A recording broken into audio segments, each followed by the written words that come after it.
What's going on, guys? Hopefully you can all hear me. I'm gonna go ahead and get started as quickly as possible. I will go ahead and count down the timer if you guys are ready. Yeah, we're ready, man. Go ahead. All right, thank you. And without further ado, let's get this started in 3, 2, 1, go. What's going on, ladies and gentlemen? My name is Professor Palmer, and this is Parasite Eve. Now, there's a lot to say about this game. It's a great game. So, I'll let it speak for itself. It's not blindfolded. Dude, you don't know. I might be blindfolded. I guess I couldn't be because I wouldn't have been able to reply. But that's not important. What is important is that I do have a cold, so you guys will have to please excuse any sniffling. I did take some nighttime cold medicine, so we'll see, which gives first, either me or the game. Hopefully we hang in there, we have a good time. What happened to Shadow Hearts? So unfortunately, Shadow Hearts was on the schedule, and the runner fell ill, came into some unfortunate health. So we're putting a couple of different runs in its place. Octopath Traveler is next. It's an amazing game, so you should definitely be looking forward to that. And this game is a Square Enix game, so we're just keeping the trend going. We got a whole Square Enix block for you guys. If you do hear my mashing, you'll have to excuse me. That is just part of the game. There's a lot of mashing in this game. I just started running it, so any mistakes I make, that's gonna be my bad. I'll go ahead and start talking about the story a little bit, but if you're not aware, we have like a long cutscene here in a second, so I'm gonna take that opportunity to do it then.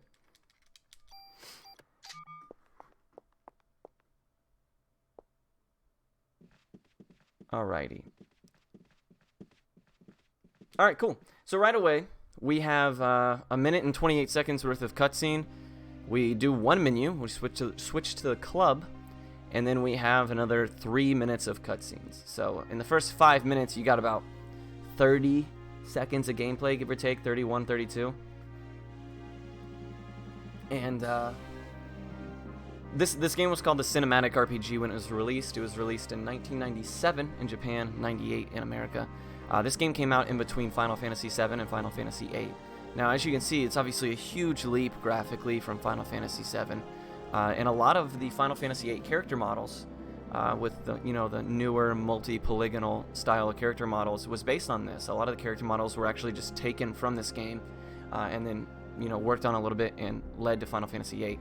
Originally, Square Enix wanted Final Fantasy VII to be more modern era, as this game is in what is at that time modern day New York City. And then they ended up going a different direction, but you can see a lot of that influence in the Final Fantasy VII areas, that very cyberpunk, diesel punk kind of setting. It would be before Enix. This was just a Square game at the time. It was actually, fun fact, it was Square's first mature title ever, which is, saying a lot. For the time, this game is, first of all, graphically pretty impressive. The cutscenes are very dark, very surprising, very mature for a Square game, otherwise known for mostly the Final Fantasy series. It's a really, really unique and interesting game. It basically blends a lot of survival horror into RPG elements. Essentially, Square wanted to be able to compete in the Resident Evil, Dino Crisis, Silent Hill space, and this was their attempt to do so. Now, what ended up happening was you saw Square use a lot of what they were used to in the standard turn-based combat, very RPG, character progression and things like that. Even the storytelling is very RPG-esque. And on top of that, tried to blend in that unfamiliar to them Dino Crisis, active combat, Silent Hill kind of horror thematics. And the game ended up being very, very unique. And is Xenogears the first adult? I don't think Xenogears was rated M, and if it was, it came out after this game. Because I am positive that Square Enix, or that Parasite Eve is the first mature title. But this is neither here nor there. You're gonna see right away Yeah, so Xenogears came out in 98, and it was rated teen. But you're going to see right away a very dark setting of the game. There's a fire. And everybody burns, except for your main character. Now, your main character, you're going to notice, is a female, which at the time was kind of a survival horror thing. You had Jill and such. You know, strong, cool, you know, women that could you know, throw down and were really dope. Was something that was kind of big in the era, and I love it. I love Aya. She's so dope. She's really cool. And obviously, she has a main character-esque plot armor, because you'll see that she's one of the only people undamaged by this crazy sudden combustion that everybody's fallen under. Now, you're going to notice at the very beginning that I switched to the club. Now, why do we do that? Well, a couple of reasons. First of all, the club does the same amount of damage as the gun, and it's faster as far as the animation. It's also faster as far as how fast your ATB recharges. Also, you don't use any ammunition, which is very handy. No pun intended. So we're gonna use the club for the first couple fights. Now, this fight can actually end in 4, 5, or 6 hits, and we're gonna get a 6-hit fight, which is very unfortunate. I should have taken damage from the first laser to speed up that fight, since I didn't get any crits, but it's neither here nor there. We actually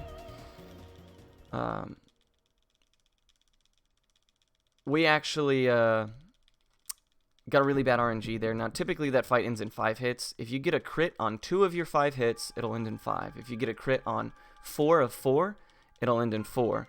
If you get only 1 crit or worse, which we got 0, it'll end in 6. So we're already about 3 seconds behind where I would like to be ideally. But this game has a lot of like RNG, and it's unique in its RNG and the way that encounters and handled and stuff like that. So I'll kind of explain more of that as it takes place. But we're already off to a real solid start. Now, naturally, Eve, the singer, Melissa, is her name, and you're going to find out here in a second, but we're going to mash through it, so it doesn't really matter. Melissa is putting on the show at the opera, and she turns into a different being, which is known as Eve, and people started lighting on fire. Now, that's basically where we're at this point in time with the lore. This is 1998 Christmas Eve in New York City. So, is Parasite Eve a Christmas game? Yeah, the same way that Die Hard is a Christmas movie. Now, right here, you're going to see a live cinematic of what happens when my girlfriend hasn't eaten for a while. One of the more vivid and visual cinematics in the whole game.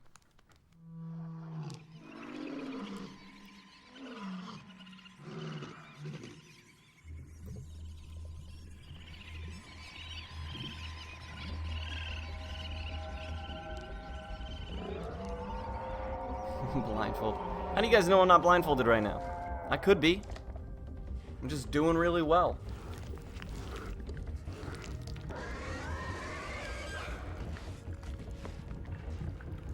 Oh yeah, that's fair. Nah, yeah. Whatever, guys.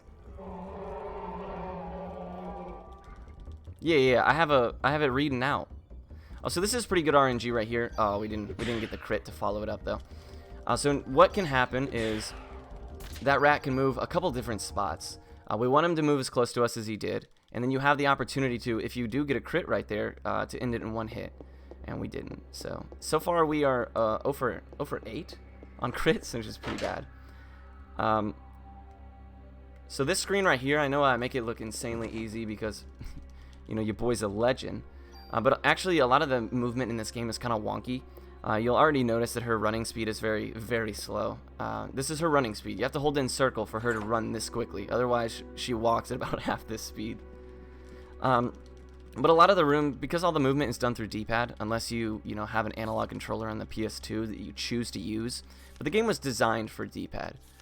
So a lot of the runners prefer to use it on D-pad, including myself. But sometimes that leads to some pretty wonky movement in some of the areas, just because the D-pad movement is not fluid. Like, from one screen up doesn't always go up. Like, you can go from one screen to the next, and up will take you a complete opposite direction than it did on the previous screen. So getting used to that is a little clunky. Another thing is door triggers, story triggers, car doors, books, things like that are really unclears about where they are, and a lot of them are pretty difficult to hit. You know, nothing's like super major, but you know, it gets frustrating and can lose you a couple of seconds. Yeah, she is running in heels. She is running in heels. She's a legend. My girl stays looking good in her dress. She's killing it. So big ups to her. But yeah, a lot of people as a kid, they would look at this game and be scared. Kind of, you know, Resident Evil, the first Resident Evil I played, like there's that scene where that zombie breaks through the window or whatever. I was like, nope. And I dropped it. Now I know a lot of people had a similar reaction based on their age to this. So this fight is extremely annoying. You're going to see her do 2 attacks. Ideally, you only see her do 1, but the first one is that laser right there. And the second one is a melee swipe attack. Now, the swipe attack can do upwards of 27 damage if it rolls high. That's its max damage roll. And the laser does significantly less and is obviously much easier to dodge. So right here, you want to sneak in attacks every time she moves. If you're trying to play it a little slower... Ooh! Okay, that stinks. I better heal, because it's a marathon. It's a marathon. But this is not going well. This fight can, you know, sometimes drag on a whole lot because she will, you know, move past you and melee attack and things like that. She also has, that's my fault.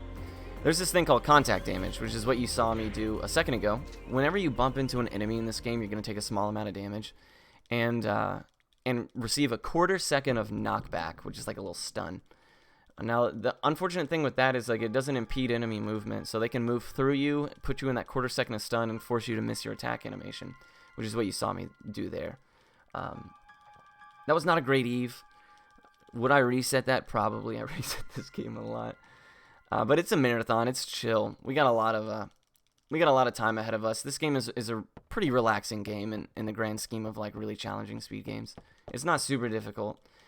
One thing that's nice is that for the forfeit of just a few seconds, you can throw out a heal and be in pretty good shape. And that's what we're going to do in this first area until we have a little bit more safety with some weapons and revives.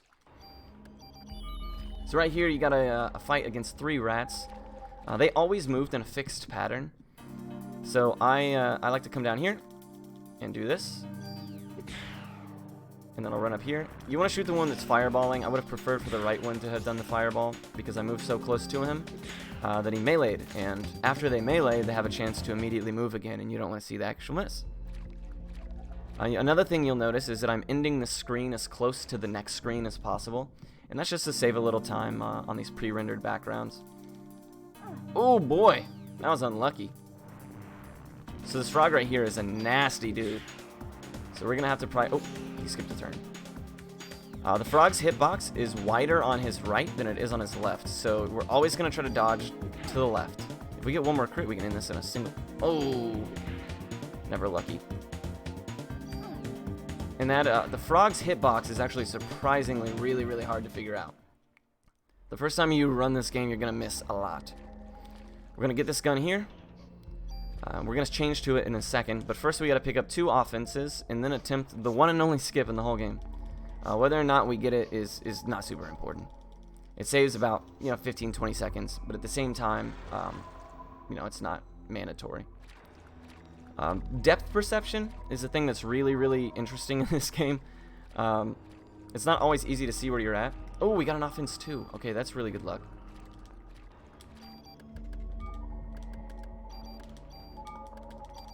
Cool, so we're immediately going to move on without going into the next room to get the other offense because we got lucky. Right here, we're going to try the frog skip. Let's see if I can remember how to do it. And we got it! Wow, dude, I haven't played this game in months. Whatever, we'll take it. Oh, man. So right there's a fight where you have to fight 2 frogs, and it takes a while. It's a little bit challenging. We're not going to have to do it now because I was able to land the skip. The way that the skip works is found by a guy named LLC, great dude, and I had gotten such a good PB, and I was so proud of it. And then the next day, this dude shows up in the Discord, is like, check out this skip I found, and I was like, man, I can't stand you. But great guy, man, great dude. So we're not gonna have to worry about it. Generally, you have to do a fight. Yeah, the LLC. LLC. Is that what I said? That's my bad. But yeah, so we're going to do this fight against the alligator. Now, the alligator is one of the more... Yeah, did I say LLC? I meant LCC. I thought you were just trolling me. Did I really say that? That's my bad. He's my boy. Anyways, this fight is against the alligator. A lot of new runners are going to struggle with this. A lot of people learning because it's very timing specific. If you screw up the timing on the very, very first instance of movement, the whole fight kind of gets unruly and off pattern. It's cool. You know, I'm not too worried about it, and this fight, like, once you got it figured out, is actually relatively safe. Now, there are a few things that can happen RNG-wise that make it a little bit more annoying. Like, for instance, he can get bugged out and not take any steps forward, and we can also get crits on our hits here, and we don't want to see that ever. Ooh, almost made a big mistake there. So alright, cool, we should be fine on crits. Now, my movement is very specific here, and I screwed it up. But I dodged the wind because I've played this game a couple times. And we're going to move into the second phase. Now, so far we've taken 0 damage. Can we get a damageless crocodile? I'll probably end up taking contact damage because I like to. It lets me know that I'm close. So it looks like he's going to go for a swipe here, which is super unfortunate because it loses us a good bit of time. You'll notice that I'm as close to him as I can possibly get, and the reason for that is that it increases your accuracy in crit hit range, or in crit hit potential. If you are too far away, you can actually be so far that your gun's accuracy falls off the face of the earth and you miss a bunch. Ammo is a little bit important in the speedrun. We only pick up a very specific amount, so you don't want to miss many shots. So yeah, that's day 1 actually. That's the tutorial of the game. It basically throws you to the wolves and says good luck. And if you didn't open the tutorial in the beginning of the game in the menu, then it's very possible you get bodied before you even make it halfway to the crocodile. So far, we generally for day 1, I like to end it before 16 minutes, or at least that fight. And we're about 11 seconds behind, so you really can't complain. That's not so bad.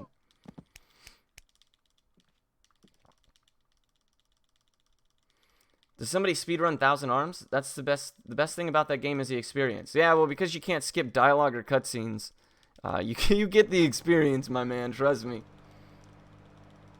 Yeah, this is Daniel, and I mean, you just can't say enough about the dude. He's an absolute legend. You're gonna see him do legendary stuff when he punched that reporter straight up TMZ style. And he only gets better, dude. He only gets more cool. He's by far the coolest dude in the game, bar none. Is there a weapon mod exploit or something in a speedrun? No, but we do use very specific weapon modification system. SMGs, which I'll touch on later, are much stronger than any other gun in the game. I know a lot of people that play casually, they're going to say, dude, switch to the shotgun, put Rate of Fire 9 on there, but those people are wrong. There should have been a mode where you play as Daniel. That would have been sweet. I would definitely run that category. Yeah, if you just, off the top of my noggin, if you want me to tell you, yeah, so I shoot for like a sub 18 for this, and obviously we're going to be about an 18, 14, something like that, so. Yeah, so Rate of Fire 2 on an SMG is the best thing in the game, and why I'll touch on a little bit later, because it's not really pertinent yet. The second best is going to be pistols. And there's a handful of reasons for both, and I will, as we pick up those styles of gun, I will, kind of address that. But right now, we are moving into day 2, which is ultimately where they start explaining stuff. Like, right away, you see this opera scene, people light on fire, you immediately are thrust into a bunch of fights, and a relatively hard, first boss, if you're playing casually. And then now everything kind of takes a step back. It kind of winds down. You go to the police station. You find out a little bit more about Aya. There is in that door I just passed on my left, there is an extra piece of gear that if you are a little bit worried, you can put on, and it's a CM vest. Now, the chemical vests in this game, anytime you see one, they will auto-use medicine out of your inventory to heal you when you fall below a threshold. But your boy ain't no punk, so he's not picking up that. Yeah, no longer an address. Yeah, she did look great. There's actually there's a Game Shark code that will put her in her dress always, and it's neat. I've done a couple runs with her like that. It's a really cool dress, man. She runs around in her heels, and she's just She's just one of the coolest characters in a game I play. I love Aya's character. This could use a remaster, absolutely, but I will explain a little bit about my thoughts on that. So when this game released, it didn't do amazing, right? A lot of people really liked it, like a very specific group of people, but, overall it was received with, like, lukewarm reception. Now, a lot of what people didn't like about it was the battle style, was the movement and the RPG elements of the survival horror game. Now, when they made the second Parasite Eve, if you're familiar, you'll know that it's nothing like the first. It's a Resident Evil clone.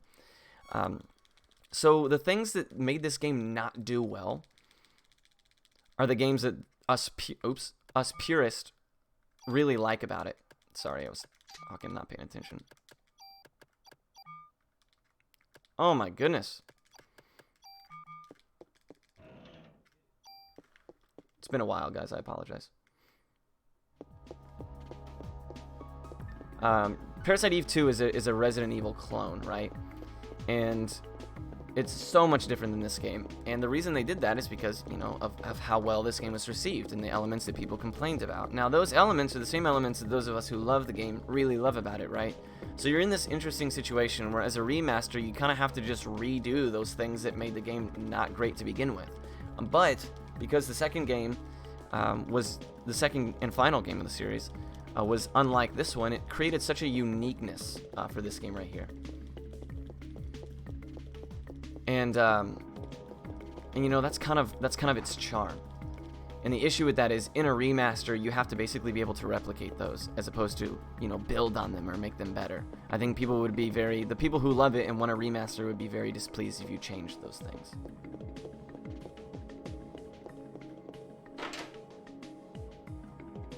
So yeah, if they just did what they did to Final Fantasy VIII,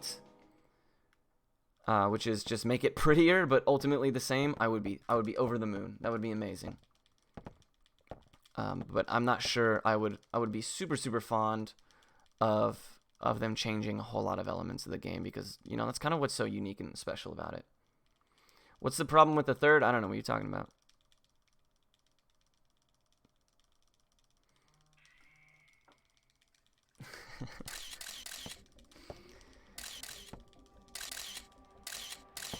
My man Kios texted me. What a great run from Kios. If you guys were here watching Nier just before this run, amazing job, amazing commentary, super fun to watch. So shouts to my boy. Go shoot him a follow. I'm sure he's still in chat. He just texted me because I texted him in the middle of his run to troll him, and I guess he's returning the favor. What a monster. Yeah, so interesting fact, the third birthday, I can say with 100% certainty why the third birthday is not a Parasite Eve game. So after the second game was made, the author of the book, this game was originally a book, eventually turned into a movie, then Square purchased the rights to make it a game. Now, they changed a lot. None of the characters and things like that are the same. However, when the second game came out, the over-sexualization of Aya and the way that they handled it and took her character and the story as a whole, the author of the original book actually retracted her rights when they expired. She chose not to resell it to them. When that contract came up, she basically said, okay, we're done. And that's why the third one was not able to be called Parasite Eve. Now, Square owns the characters because they're unique to the book, or they're unique as opposed to the ones in the book. So they were able to, still use Aya and Maida and Daniel and everybody, but they couldn't use the name. So, yeah, it's not really a Parasite Eve game, which is what I'm going to stick to, because, boy, is that game awful. And this game is not. This game is stellar. Now, people ask me all the time, like, what's a better game, Parasite Eve 1 or Parasite Eve 2? And I usually say, well, do you prefer RPGs or survival horror games? Because based on how you answer that is the answer to that question. And Parasite Eve 2 is not a bad game. It's a pretty good survival horror game. There's a little bit of a downtime chunk in there that is a little sloppy in my opinion, but it does what it does. And it's a solid game for that genre. Now, because I prefer RPGs, I naturally prefer this one. And I know most people, share that taste. If they're RPG people, they like this one. And it's a great game. It's a great game.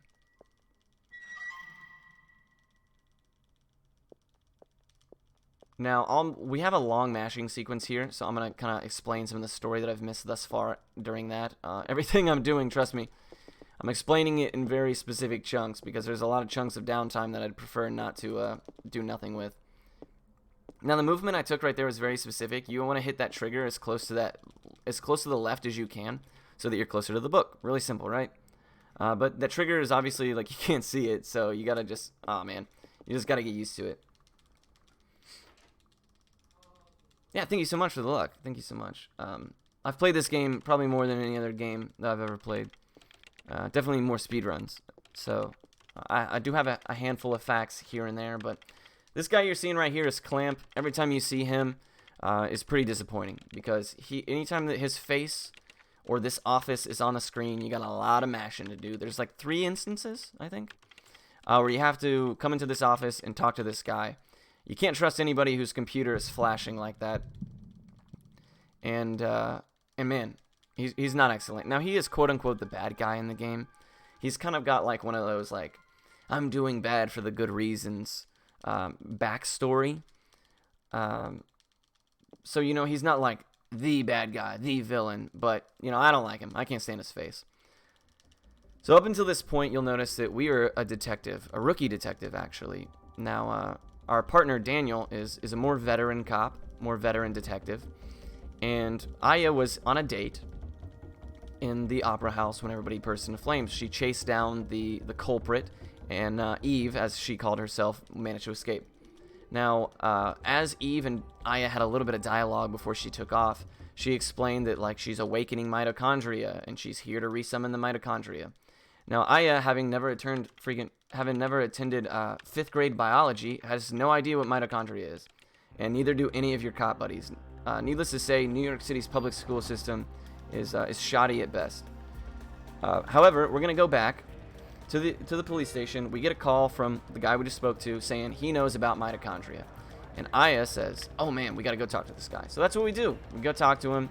He basically says a few things, asks a few questions. It's real sneaky about it. And doesn't really answer anything directly. He's kind of,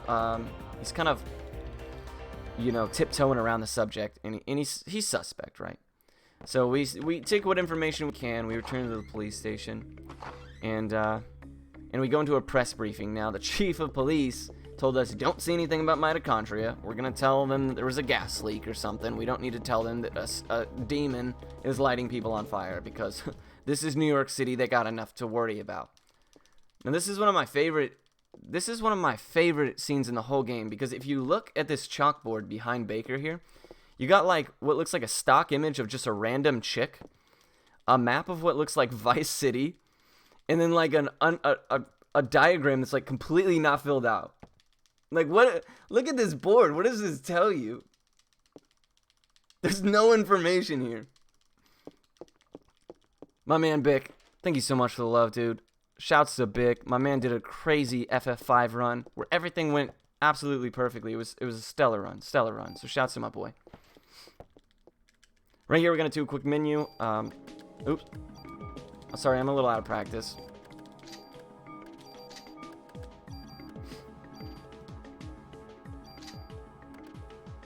Oh, well, that's immediately... Oh, that's really bad. It's whatever. I don't care about anything. So, nothing bad happened there. We're actually completely on pace to do big and great things.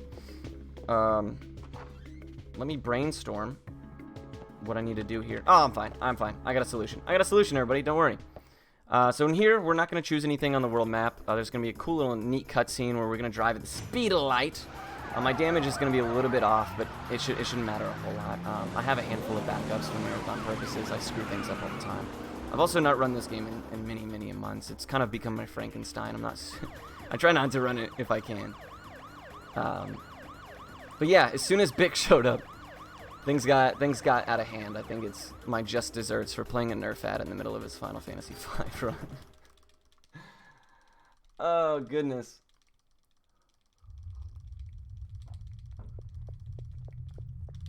I hope High Spirits is paying you a lot. Do you be surprised, dude?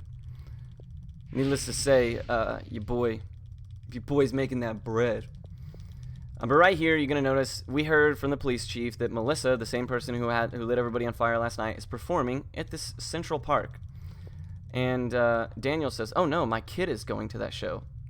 As well as my ex-wife, but my kid, oh my god. So we're like, all right, let's go get him. But Daniel tries to get close enough, and because he is extra sensitive to Eve's mitochondrial energy, he actually can't get close enough without starting to catch fire. So he steps back. We take the reins because, that's what we do. And we're going to go rescue Ben, the child. So here, you got some pretty interesting movement. I'm going to pick up this chest. I'm actually going to pick up a handful of chests just because of that early mistake. And we're going to hope that we kill these things in a relatively close manner. We're really off on our damage right now by at least 2 damage. And we're not going to have rate of fire for a little bit later on, which is going to be kind of a pain. So these snakes, they have to be dodged a very specific way. We got lucky in that regard. So far, our damage has not affected us yet, but it'll be alright. We did get the frog skip too, so we don't even have the luxury of like, oh, you can just use 1 BP. But again, you're gonna see me end every screen as close as I can to the next, so that I can progress as quickly as possible. A lot of the movement is very specific. One of the biggest things you learn when you start running this game is like exactly what the movement inputs are. Now there is an incredible guide for this by a great runner named Primus, and it's an amazing text document. I never played the game casually, still haven't. I mean, I guess I haven't. And I was able to learn the game entirely blind because these notes are just so detailed and so simplified, and they're great. He does a great job. So if you're interested in picking up the game, it's very easy, relatively short in terms of RPG speedrun. Oh, I knew I would get junk. That feels bad, man. And a lot of what took me a while to iron out was the movement. It's very specific. In screens like this, there are just a couple of taps of certain inputs in certain directions that will help you interact with things that are really difficult to interact with. So we're going to have to hope and pray that right here we get a tool out of this chest. If we get ammo, that's not good. Oh, we did get a tool. All right, cool. So I'm going to pick up a secondary tool because I kind of blew the first one. And I just want to have it as a backup just in case. Because I am so rusty, my gun menus are going to be a little risky. I'll take them very slow in the future. I can't believe I screwed that one up. So these birds, really annoying. This rat man or whatever his name is, I don't remember. He just throws his little boomerang arm at you. And it's real annoying. But it's pretty harmless. You just run in a straight line towards him, you're going to dodge it every time. What we don't want to see... Oh, big boy, big baller. It's a monkey. Yeah, that's a monkey. Can't you tell? I forgot. Yeah, he is in fact a monkey. And because we killed him in a... Alright, cool. I just want to make sure that everything is in order. Because we killed him in 2 crits as opposed to 3 hits, we don't need to reload here. Reloading is annoying, but also really important to do at specific spots. Yo, I actually don't know the name of, like, anything in this game, bro. I couldn't tell you what this game is about. If I didn't have to watch every cutscene in the game, I'd know nothing. So these birds right here, they're annoying, and they get all up in your grill, and they'll inflict you with some really annoying hit stun. And the way that you dodge them is pretty specific, the way that I'm handling my movement here. To kind of keep... Oh, that sucks! To kind of keep them near me, but at the same time trying to minimize the damage that I take. Oh, I'm all over the place, dude. It's all the coffee I've had tonight, I'm sure. Take it slow, chill. It's whatever. Running over estimate is like the new in, so that's what we'll be doing. Yeah, exactly. So it's funny, there's a bunch of level 5 games that I run where you do skip the cutscenes, Ni no Kuni, White Knight Chronicles, stuff like that. You want to know how I prepared for a marathon so I could explain anything about the game? As I went on YouTube and watched these people who literally just splice cutscenes together into like a movie format, I just sit there, I had to watch a movie about a game I played like 1,000 times because I had no idea what it was about. But here we're gonna go meet Eve at Central Park. She's putting on her show. She's doing a great job. She looks a little bit like Cynthia, the doll from the Rugrats right here, but it's not important. What is important is that her pipes are so vicious that she's about to turn everybody here into snack pack jelly. I'll let you guys enjoy this while I take a hit at her face.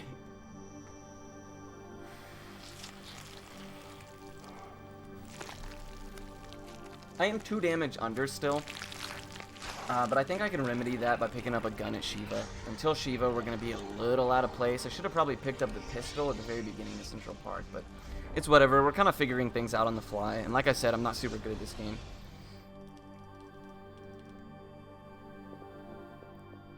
Yeah, Jelly. She's totally Cynthia, right? Thank you, dude. I say that all the time, and everybody's like, what are you talking about? Go right now to Google. Open it in another tab so that you're not hurting our viewership. Come on, don't be so selfish. And Google Cynthia from Rugrats. I'm telling you guys. It's spitting image, man.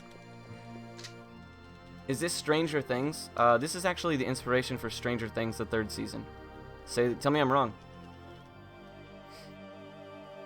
You see it, thank you. See, that's all I needed was a little bit of validation, man. Thanks. Thanks, Dad, for never figuring that one out, right? So we're going to move on. It's interesting in loading. So as you see the screen fade to black, you can actually buffer movement through the load. So you're going to notice that I'm actually a few steps ahead of where I would be if I didn't move before that load started. Right here, we're going to pick up the revive. It's a cowardly strategy, but this is a marathon run. And so far, like, it's very obvious I need it.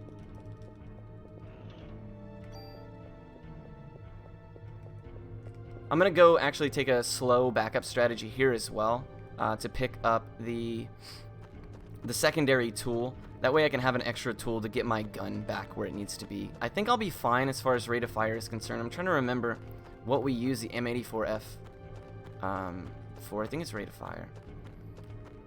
I'm trying to think of another gun that has rate of fire too. As long as we can make it to the micro Uzi without diminishing a whole lot of ammunition, we're going to be alright. I mean, that's granted, that's halfway into the run, but we should be fine. I'm not sweating it too hard. So right here, we actually have a chance to get a super tool. Now, if we could do that, that would be sick. But I doubt it. It's like a 1% chance. So we got a regular tool. Now, usually we wouldn't come all this way. It loses us about 15-20 seconds to take this route as opposed to the other.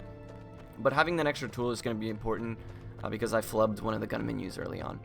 Not huge. The earlier on that you make the mistakes, the better.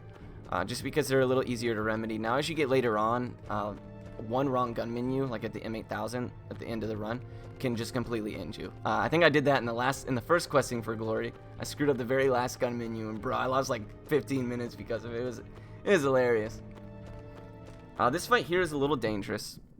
It's just the birds are really annoying in the way that they move. Getting good ATB right off the bat is very, very. Oh, we got so shafted.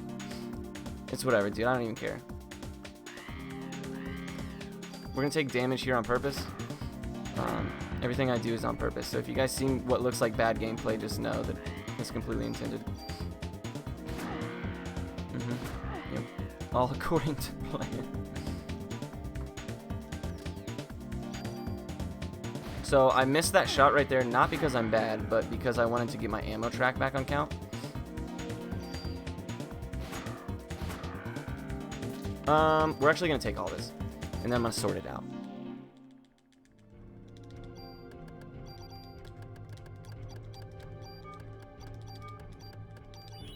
Oh, perfect. Our ammo count is excellent because of that manipulation. Ah, man. So here we're going to move to the next area. Now, as you can see, most of these enemies, most of the monkeys and the birds and everything in Central Park, because there's monkeys in Central Park, it turns out. Once you get into the zoo, they're just going crazy. They just roam freely. And snakes. Apparently there's a whole lot of those. But this polar bear, his mitochondria was so advanced that he gained the ability to fire lightning out of his knuckles, dude. Crazy, mad lad, really. He's usually really chill though, this polar bear. Yeah, as you can see, he swipes in directions that are completely irrelevant to where you're standing. Sometimes he hits you, most of the time he doesn't. He's a pretty cool guy. We're going to mash through here because we almost always get ammunition there. I'm going to drop 2 heals. He lied. and moving to this next screen. Now this next screen, because it is double monkeys, double boomerang arms guys, boomerang arm guys, they can actually do a sneaky amount of damage. What we want to see here is a crit. Oh, but we're so low on damage that it didn't kill. Now that's a fat bummer, my dudes. So I'm gonna have to make up for that. But it's okay, because it took 2 turns. We could have saved ourselves a single turn of combat there. And move forward. It's not too big a deal. Every time that you lose a turn in combat, it's about 3.5 seconds, give or take. Here we're gonna pick this up. Worst case scenario, we get a defense 1. Best case scenario, we get a tool. We got a defense 1, and that's okay. I mean, it doesn't hurt to have. Where we're really gonna be screwed up is this next area. The worms is one of like the most famous fights in the whole game, and usually I'm really good at them. However, I usually go into it with like proper damage and everything. I really have no idea how it's about to go, but that's not important. What's important is that everybody's having a good time. Should I save? No, that's what a coward would do. Oh, and I totally targeted the wrong thing. I'm gonna have to... I don't know what I'm gonna have to do, actually. I'm gonna have to hope that I kill this in 1 turn. Oh my gosh. Oh, that was really fortunate. We might have died there. Could you imagine? Alright, cool. So we're gonna get rid of this junk. It's a marathon run, so there's... Oh, cool. We're going into worms with, like, no health. That's dope. Should I save? Nah. We'll be alright. Saving is for the weak. Oh, man. Papa bless. Good luck. I can really... Oh, my... And we got the worst ATB imaginable. So what we're going to do here is immediately use our first turn to heal. He lied. And we just want to get topped off and start this fight out, you know, in some kind of normal fashion. Now the worms, this guy right here is going to come immediately back up. The worms are super annoying and kind of a noob buster. If you're new to this run, you're going to really struggle with them. That's just the nature of them. They work in a pretty interesting fashion in which, oh man, we're so under damage. My goodness. And the way that they work is as you kill one, the others become stronger. Which is kind of annoying. We're going to have to eat that damage. That's understandable. We're going to avoid this guy. There's a strategy here that's super fast and really, really rare. It's called 121 worms, and it's the fastest possible way you can kill the worms in this fight. And 121, however, is super hard. I think that when I created this strategy, I think that I ended up getting 4 or 5 runs ever out of probably over 1,000 that end up getting it, and it saves about 40 seconds. It would probably save even more time here, but it takes decently good RNG right off the bat, and we did not get that. Not even taking into account that we're completely out of where we should be damage-wise because I screwed up a menu earlier. But it's not a big deal.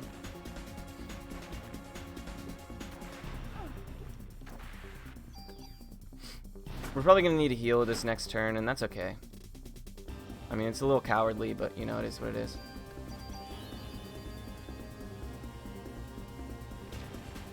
Because of the timing is kind of slipped, it's rather difficult to be able to hit both of these on the same turn. Oh, but we got it.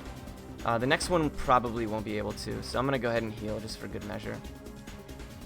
Because once one of the snakes die, the others gain HP, grow in size, and ultimately become just a little bit more annoying. I'm going to miss. Oh, we got him! Alright, cool. And this is what I figured would happen. Once you get all the way down to 1, this giant worm comes out of the ground. And he's a big boy. And I knew that because my damage was off, I wouldn't be able to kill him in a single turn. So I prepped by healing it. Ooh! Oh, bummer. I risked it for the biscuit. No big deal. No real loss there. We're going to heal again just to be safe. And also to kind of prepare for the next fight. We should be able to dodge his damage here. Cool. And we should be able to pop him off. Excellent. All according to plan. That went about as well as it could, considering how poorly equipped and prepared I was for that. We're gonna continue here to just kind of wing it with where we are at. with where we are at damage-wise. I have a fix for that screwed up gun menu, and I'll do it here in a little bit. Right now, it's not super important. This next fight is probably going to take an additional turn, which is maybe 2 bullets. I'm not super concerned about my ammo count either.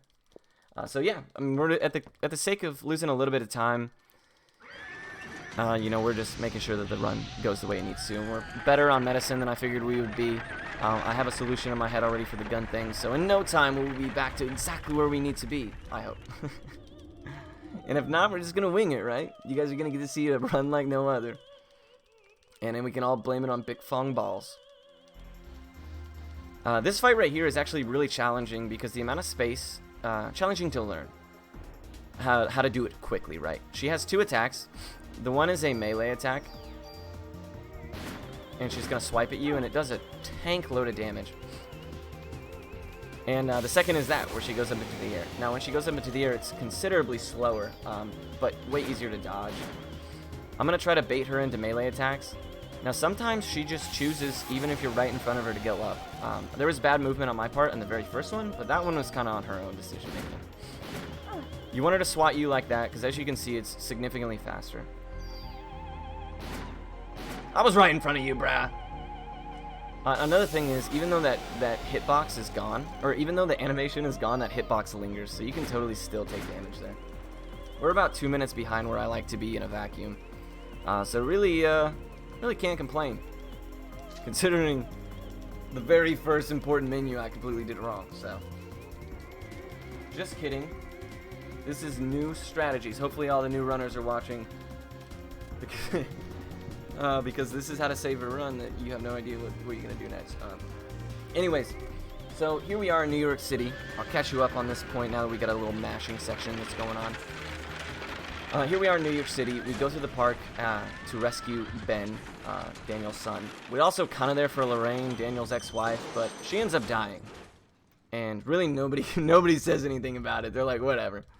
Ben is safe. Turns out he decided to go to the bathroom as soon as the song started. He wasn't a fan of the Cher cover tracks that she was doing. And he Splitsvilled, right? Now, the most important takeaway from this is that you need to take a look at what Ben is wearing. Because Daniel or Lorraine or somebody needs to take responsibility for the fact that this child is running around the wintry December of New York City in a Hugh Hefner robe and shorts outfit. Like, what the heck? What is going on? Look at this kid. Look at him! Dude's insane. Anyways, it's not. I digress. Ben is safe. Yay, we saved the day. We did it. But in the process, Eve kind of knocked us unconscious on this flaming chariot of destiny that led us to bum where you really have no idea. Turns out one guy just finds you and brings you to a very lush, very quaint New York City apartment. And he comes in and finds Daniel, and the whole gang is brought back together again, and you gain a new character named Maida. And Maida is important to the plot, although you won't see him make a significant impact in anything besides, like, advancing lore until the very end of the game. Need to read the novel. Now, the novel is originally in Japanese, completely different than the game, story-wise. But you can get an English copy. I believe they're like $18 on Amazon. I have a copy here, and it's an interesting read. Now, if you're not a reader, you can actually go onto YouTube and watch the Parasite Eve movie in the same resolution that this game is, some solid 240p. It is dreadful, but it is hilarious. Me and my chat, we've watched it before, and oh man, it is hilarious because it's bad. Like I'm not gonna hype you up, and you're gonna go in and be like, yes, Parasite Eve the movie, man, this is what my life was missing. You'll come out being like, geez, dude, what Days of Our Lives film crew put that atrocity together? But it's worth watching, if anything, just to say you did. If you're a fan of the game, you kind of gotta have that qualification under your belt, you know. But anyways, back to the story at hand.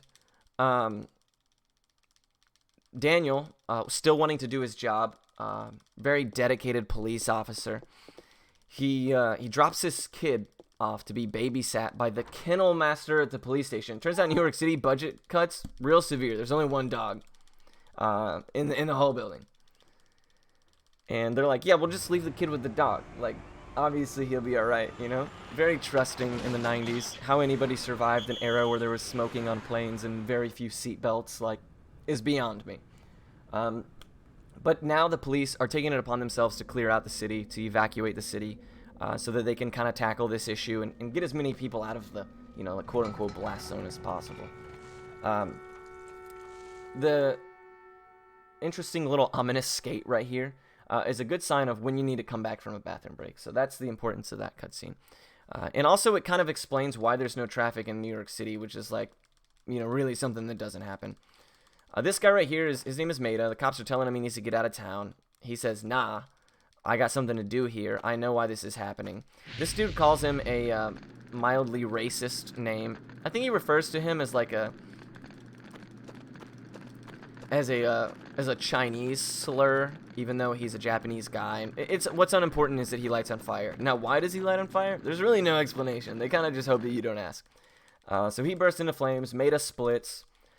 He runs to his beautiful apartment, where he has Aya's unconscious body there while he was actually looking for the police to notify somebody that he had found Detective Brea. And fortunately, Daniel, the man, the myth, the legend, he shows up to square you up. They got America right. Yeah, I know, right? Isn't this crazy? Like, what an impressive feat of incredible foreshadowing, right?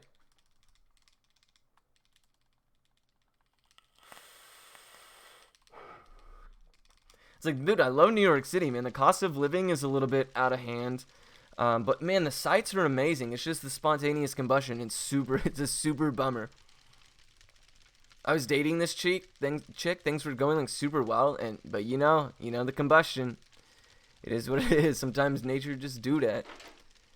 But here we are in this beautiful, recently renovated New York City apartment. Now, this New York City apartment, complete with dumpster fire and empty bottles of 40s scattered across the floor, can be yours for a very affordable $3,000 a month.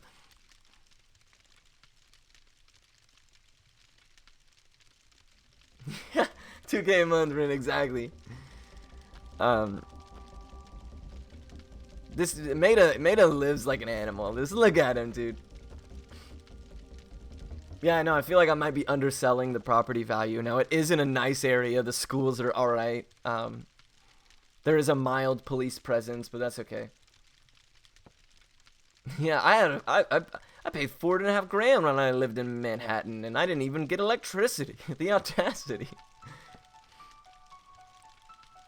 But basically, Maida, his story, he's very important to the lore. He comes in and he explains to you that basically what the premise of the novel / book is. That in Japan there was a biologist whose wife passed away, and he decided to culture her liver cells in an effort to bring her back to life. Some new project he was theory crafting in his madness, stricken with grief. Now, in the process, he managed to make some super overpowered mitochondria, which kind of manifested and took the shape of Eve, right? So now Eve went on a rampage, and she murdered everybody, and she had like a mission and a plot. And Maida, after they had kind of dealt with that over there, he came over here because he heard that some of those same organs from the biologist's wife were donated to be used in a surgeries here in New York. And that's kind of why he figured that her presence would once again reemerge, which it has. And that's basically where I'll leave Maida's characterization for now. We learn a little bit more about him, but I don't want to get too far ahead of myself because it'll ruin some of my jokes. And there's one thing I don't do. It's explain a speed game at the cost of a good joke. That is just, it's too much to ask, my friends. So real quick, we're gonna pick up some ammunition here. Maida, who later on says he doesn't know how to use a gun, just so happens to have 30 bullets in his room. So either he's a liar or like or this is like the worst Airbnb on earth. But here we have a here we have another sweet mashing sequence. This is the shortest day 3 in the entire game. It's also the one that I dislike the most because the boss here is really, really interesting in how she works, and she creates such a headache. Not like, oh no, I'm worried that we're gonna lose the run, Most of the time in this game, outside of like Centipede, I would say that there's not a whole lot of threat to have the run die, as long as you're picking up revives and kind of taking your time. Marathon-wise, it's much safer than a lot of people would imagine, as long as you don't screw up the gun menus. But the boss on the end of this day is, she works a little different, and she has a much higher probability of like just sniping you than any other bosses in the game. Now, however, I am going to pick up a backup revive, and we're going to end up with 2, because we didn't use the first one, thankfully. And having those 2 is going to give me a lot of comfort. Daniel, as you can see here, they want to break into the gun shops. Instead of punching it, he just Angelina Jolie curves this bullet around you. Thanks so much, Ben. I appreciate that. And we break into the gun shop because the town's evacuated. They don't need it. Now, I'm going to have to do a little menu here. You know what? What's in this box? That's what I thought. Alright, cool. What's in this box? No. I would not like to replace an item, but thank you for asking. We're going to go over here. Because my inventory is full, I'm going to have to get rid of something. We'll just do the menu in parts. Don't want to do that. Okay, so the M16's damage has to go to the M11.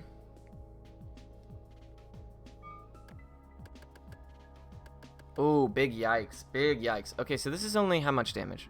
4. This is 4. This is 2. So we'll be 2 damage down. Okay, so I have a... We're going to lose a little range. Okay, I got to move. I got to move. Check this out. Check this out. All you new runners. Watch this complete guessing game that I'm about to do here. Cool. I think we just solved our problem there, almost. Man, I'm so good at this game. That is crazy. I'm just so impressed with myself. Everybody clap. Everybody cheer. Thank you so much. Yeah, may as well be blindfolded. So because I screwed up a menu early on, we're actually quite behind in where we need to be damage-wise. We're 2 points behind, and we still are. However, the most important thing, by far, thank you guys for clapping. The most important thing, by far, is that our rate of fire is correct, because that changes everything. And had I done the menu how we were supposed to right there, I would have lost that, and basically the run would have been dead. So fortunately, you know, at the sake of doing a little less damage, I kind of fixed it. Not exactly, but I tried my best. and we're going to pick up a revive. We're going to move on. Now, I know I can fix our gun menu. Oops, bad movement. I know I can fix our gun menu a little bit later on, so we're just going to have to deal with it, and I'm going to take a couple more pickups for ammo as we get towards the end of the game, where ammo becomes a little bit more dominant. Maybe we'll do a couple questionnaires in the museum, which is super hilarious. But now we get a long mashing sequence, and I'll kind of explain what happens. So in this game, you have SMGs, assault rifles, pistols, shotguns, and a rocket launcher, which is a trap weapon. Don't ever use the rocket launcher. It's awful. Now, what you want to do, though, is you want to use SMGs. Now, people will disagree with you and tell you that this gun is better than this gun is better. But those people, they're wrong. SMGs are not only the fastest animation of firing, they're the fastest ATB, and they also have this unique ability. They have this unique ability called Rate of Fire 2 with random targeting. Now what happens is random targeting will cause your gun to fire a third bullet. Now the important aspect of that is not the third bullet. It's that every time you add Rate of Fire to a gun, the bullets, for each additional bullet added, the percentage of damage that each one of those bullets does drops.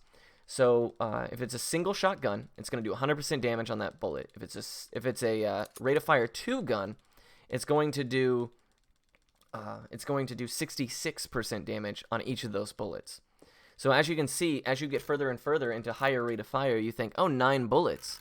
But actually, each one of those bullets is doing like really low percentage of damage. Now, in the SMG's case, you're going to have Rate of Fire 2, which is 66% damage twice, And then that random third bullet is completely unpenalized by damage. So it's going to fire at 100% damage. And the random aspect of it, like when does it come out, is very often. It happens almost all the time. So it's very, very strong, especially early on. Most of the enemies in this game, the significant ones, the bosses, are going to be single target. So by not being able to pick your targets, you don't actually lose a ton. Random encounters, like if you get used to the random targeting on the gun, you can kind of stand in an advantageous position so that you will always be able to hit every enemy on the screen, or at least the majority of them. And we just kind of let the gun choose our targets for us, because that's how it works. However, at the same time, it speeds things up considerably, because we're doing not only more damage, but it's the fastest animation firing of a gun, the fastest ATB of a gun, the fastest reload animation, and SMGs usually have a lot of empty slots where you can really customize them. Things like the M10 and the Micro Uzi, the UP5, the MP5K, which are one of those is a Chrysler building gun or junk weapon or whatever. It's not super important, but there's a lot of versatility that you can mess with SMGs and pistols as well. Now, assault rifles feel like they do more, and a lot of times they do, and their range is definitely significantly higher. But based on like how close you're standing to an enemy, it'll affect critical hit rate, right? So you always want to be as close as you can. Anyway, so those guns that like boast an extra range at the cost of some damage, they're just really not worth it. Is ammo a problem using SMGs? It's definitely more ammo hungry, but in the run, not necessarily. We have a lot of enemies that drop a lot of ammo. We pick up some along the way. Now, there's a couple of spots I'm probably going to stop and pick up a little extra ammo, just because my damage was a little low up to this point, which means that I'm probably 10, 15 bullets behind. It's not the end of the world. Another thing you can do is pick up extra guns, pull all the ammo out of them, and then drop them, which is another good way of handling, like if you fall behind on ammo count by just a little. You can remedy it that way. So will we run out of bullets? I sure hope not. If we can make it to the museum, then no we won't. But the issue is going to be making it to the museum. But as soon as we get to the museum on day 5, which is probably will be fine, there's a bunch of ammo opportunities there that I can take advantage of that are backups. I have run this game before blindfolded, and the reason that I know where all the ammo is because when you're blindfolded, you miss a lot, it turns out. So I had to come up with some backups where I could effectively find more ammunition to remedy that situation. Sometimes I end up with a gazillion ammo. There is not a baton only % run. I have considered it club %. The issue is the way that you mod guns in this game is you'll take, when you're done with one gun, you'll use a tool to pull beneficial stats off of it and put it onto another. And that includes damage, which is why we're a little off on our damage now. And the luxury with that is that, one gun, if you commit to making one gun better, it's not going to hurt you to eventually scrap that gun for a gun with higher base numbers. Now, in the club scenario, you actually can't strip stats off of a club with a tool.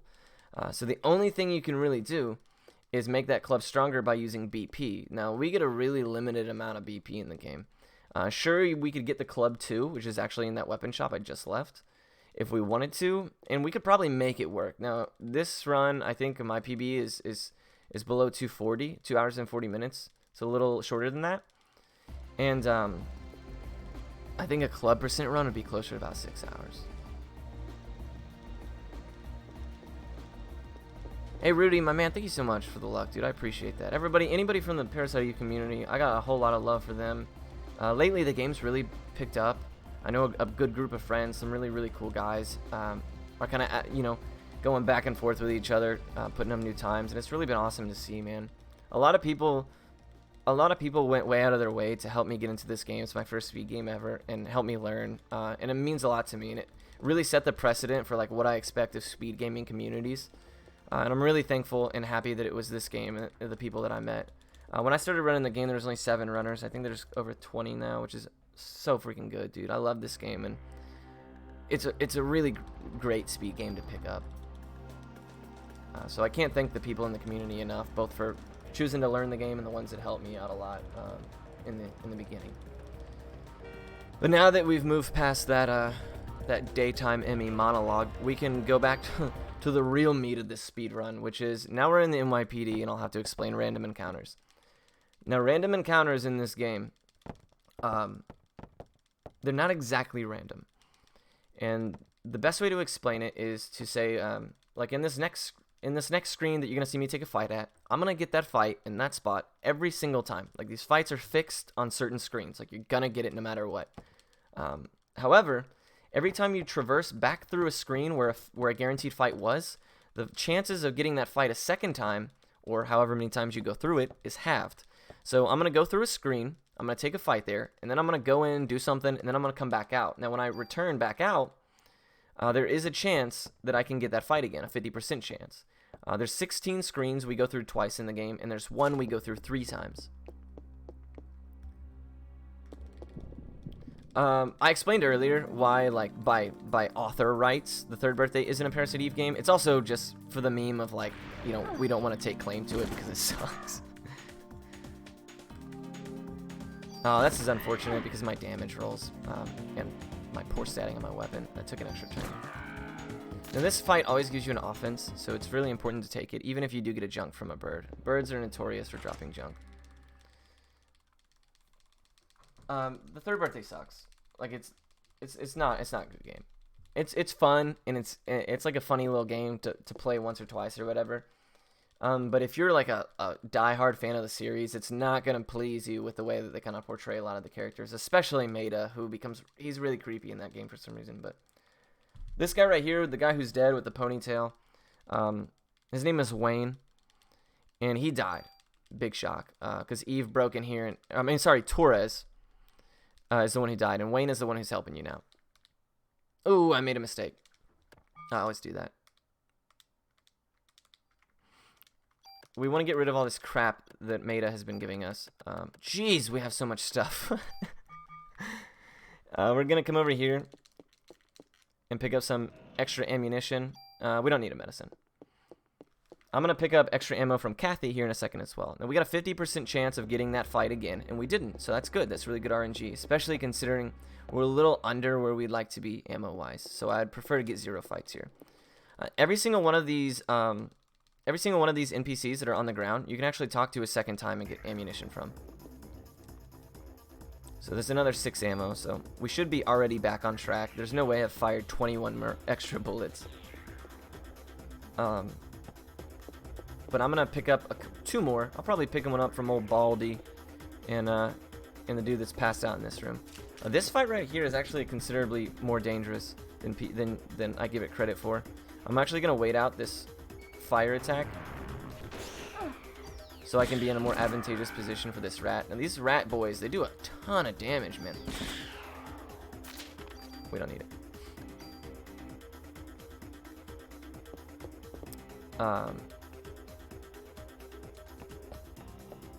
Yeah, they own a blacksmith shop. That's very... I didn't even get to that. I stopped what I was saying. That's my bad. But yeah, you're absolutely right.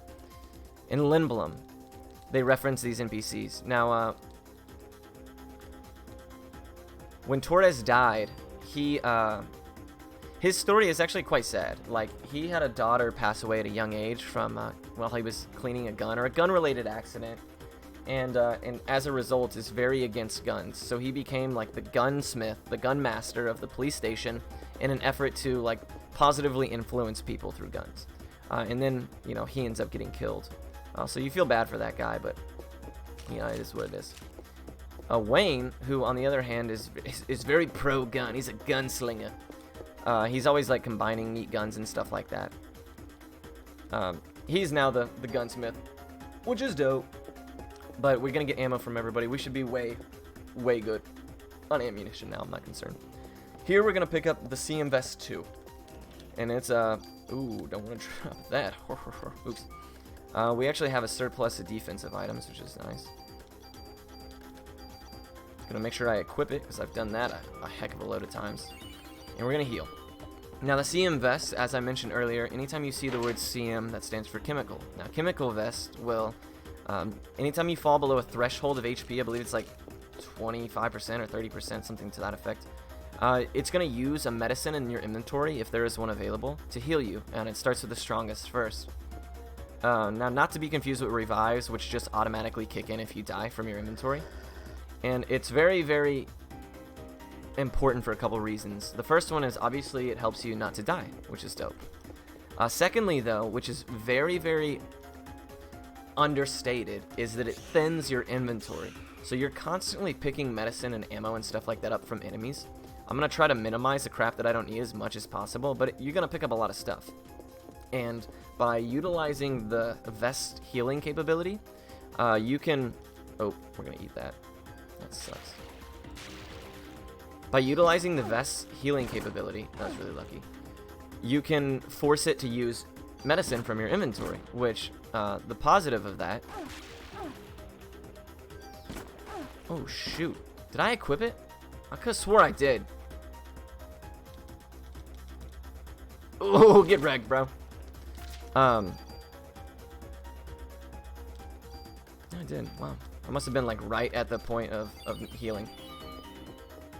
So it thins your inventory so that you don't keep a bunch of really low HP medicines. You can actually use that contact damage I explained earlier where you bump into stuff to force damage.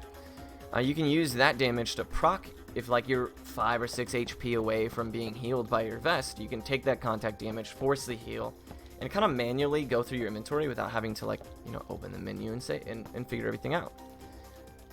Now, if you guys are a big fan of dogs, then you're gonna get a kick out of this because it's wild. This is Shiva, the boy that the dog that they left the boy with, and she turns into a pretty gross-looking critter right here, and also the bane of my existence.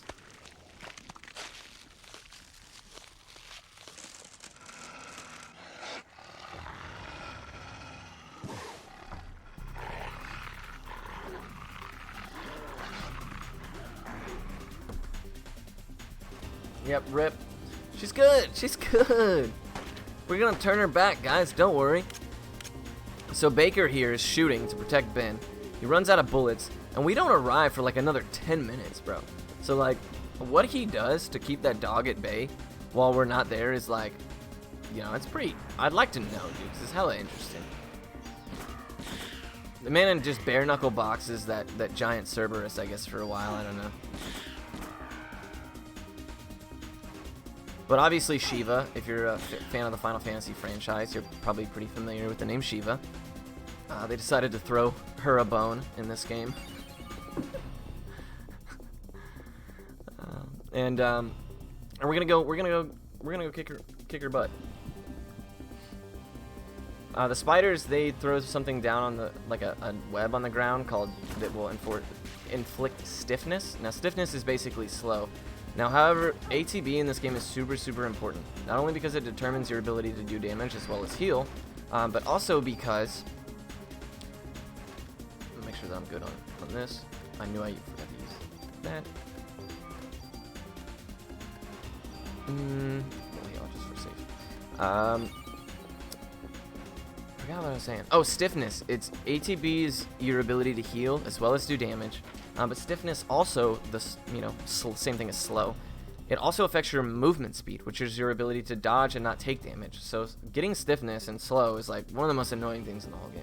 There's a handful of enemies that are going to inflict it, and each one of them more annoying than the last. Now this fight is super whack. So Shiva, we're just going to stand here in the middle and hope that we don't die.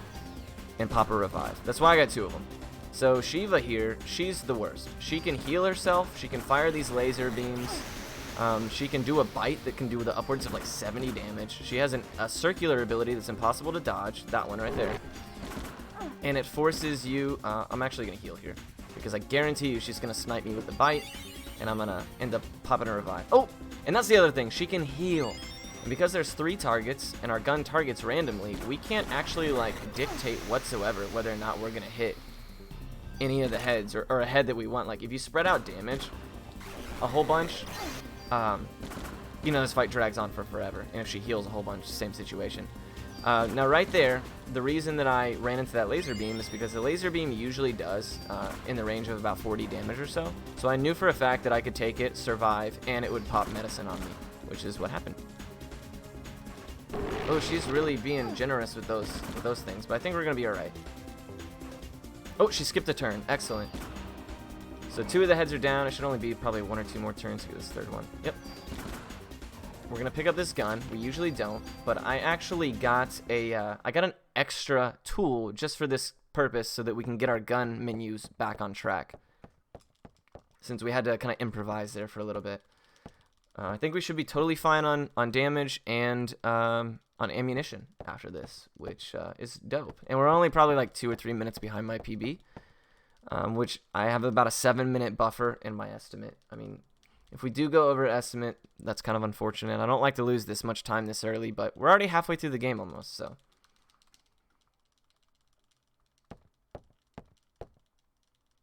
Yeah, what's going on, George? How you doing, man? Yeah, these graphics were amazing. They were amazing. So I know that I told you we would cure Shiva, and we did. We cured her by putting her out of her misery. She's not a problem. She won't hurt anybody ever again. But it's very sad. Very, very sad. So right away, we're going to do some mash and do some nonsense here. I'm going to actually do my gun menu now so that I don't forget and wonder later on, why the crap is my inventory full? Why do I have this extra gun? Does this game have sexual content? No, it doesn't. And if you're looking to play this game for that purpose, then you're wasting your time.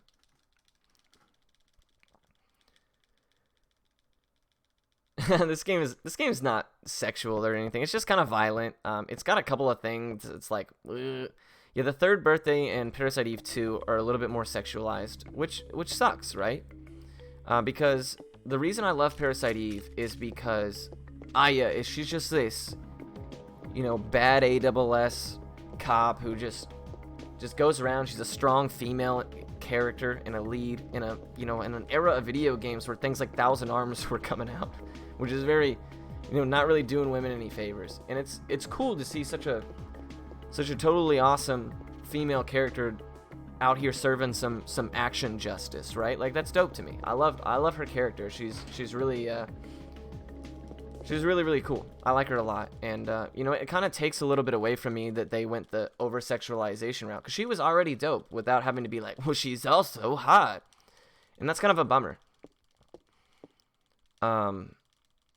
You know, I feel like they felt like that their character wasn't good enough, or that they needed to add that extra thing in there, and it really wasn't necessary. Like, she was already really, really cool. Your reminder, guys, you know, keep the chat PG-13. If you want to drop a follow and say whatever stupid thing crosses your mind, then come to my channel, absolutely. But here we are running a marathon on a very kind and generous channel that allowed us to have our runs here. So please, you know, out of respect for them, if you could keep the silliness to a minimum. I know that most of it's jokes and we're just having a good time, but you know, don't make the mods' lives harder than they need to be. They're all volunteers, you know. We're just trying to have a good time here. You still never clear the Chrysler building, dude. Don't feel bad, because the Chrysler building is awful. The Chrysler building is awful. Ooh, whoa, what am I doing?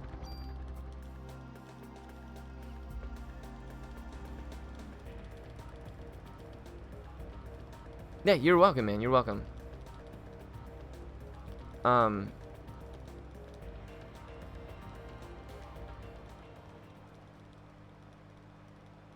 The Chrysler. Okay, so I won't. You know, I'm not gonna talk about the Chrysler building a whole lot, because it's kind of, you know, you're not gonna see it in this run.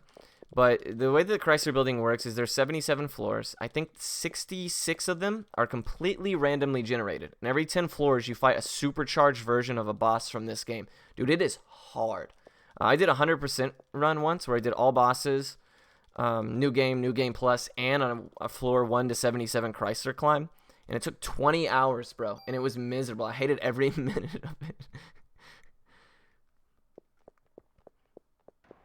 Because every single screen looks the same in the Chrysler building, and there's no map whatsoever. You have no idea where you're going. It is awful. Oh, I forgot to do the gun menu.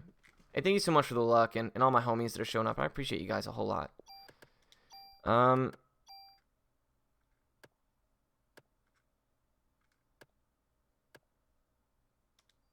This is Shiva's gun. Man, it didn't exactly bring me back to where I needed to be. So what we're going to do is actually expend one more point of BP. So we're going to be a little bit behind on our haste, but that's less important, I think. All right, cool. We should be 100% good to go.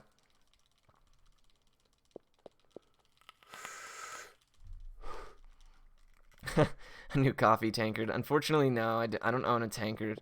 Dude, you know what? I would love to have like a commercial-sized coffee pot. Because my coffee pot only makes like 10 cups, right? And dude, I can go through like 3 of those a day. Easy. And it's really tiring having to remake coffee a billion times. Yeah, oh man. And you gotta remember that this game came out in 97 and 98. You know, in Japan and USA respectively. For this amount of like cinematic, you know, level of graphicness, violence, and, you know, kind of a little bit of gore, it's very uncharacteristic of like that era of games. On top of that, you throw in a female lead, a modern setting. Like, this game was really, really unique. And it plays super, super well. Like, it's so fun. It plays like a pseudo action combat game. It's just really, really unique. And if you guys get an opportunity to play it, I absolutely would. It's available on the PSN if you have a PS3 or a PSP or PS TV or PS Vita or whatever, for $5. It's definitely worth $5. Go check it out. And if you're interested in speedrunning it, we have one of the best community-driven chunk of resources to learn the game. You can learn the game in 3 or 4 hours and do another run and do a run in another 3 or 4 hours. Like, if you do the 12-hour challenge and stuff like that, you can learn the game and do a run in 12 hours. It's a ton of fun.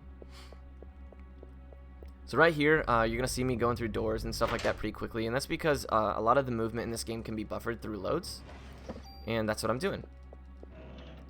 I'm holding a direction while the screen is loading, and that gives me a few extra free steps in the middle of that load transition. That's why some of the screens we go through really quickly.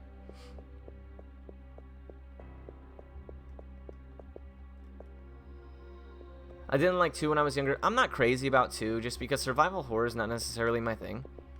But it's not bad, like, for what it is. If you want to compare it to the other games that are more similar to that, like the Resident Evil 2, I believe at the time, maybe Dino Crisis, maybe something to that effect, then it definitely holds up pretty well as far as like that genre is concerned.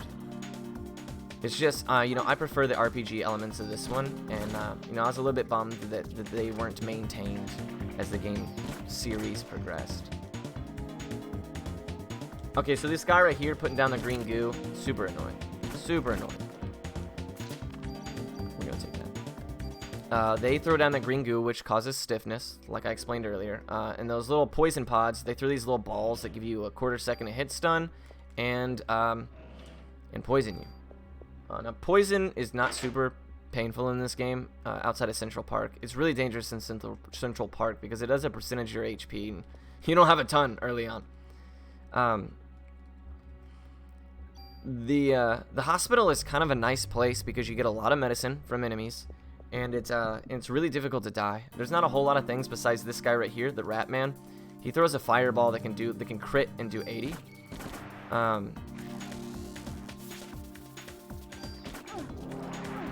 But outside of that, there's like really not a lot of kill pressure here. So it's a really, really good spot to kind of weed through, thin out your inventory with medicines and things like that. Now I need to make sure that we're getting great ammo drops. All right, guys, the game wants us to succeed. Everything is going tremendously. I'm probably actually gonna throw one more point of attack from my BP. Wow, we're 0 for 3 on repeat encounters, which is really, really great.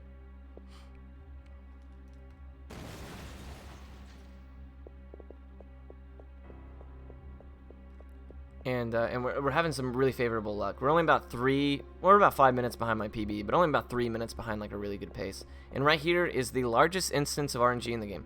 Most chests in this game are going to be split 80-20. I screwed that up, that's my bad.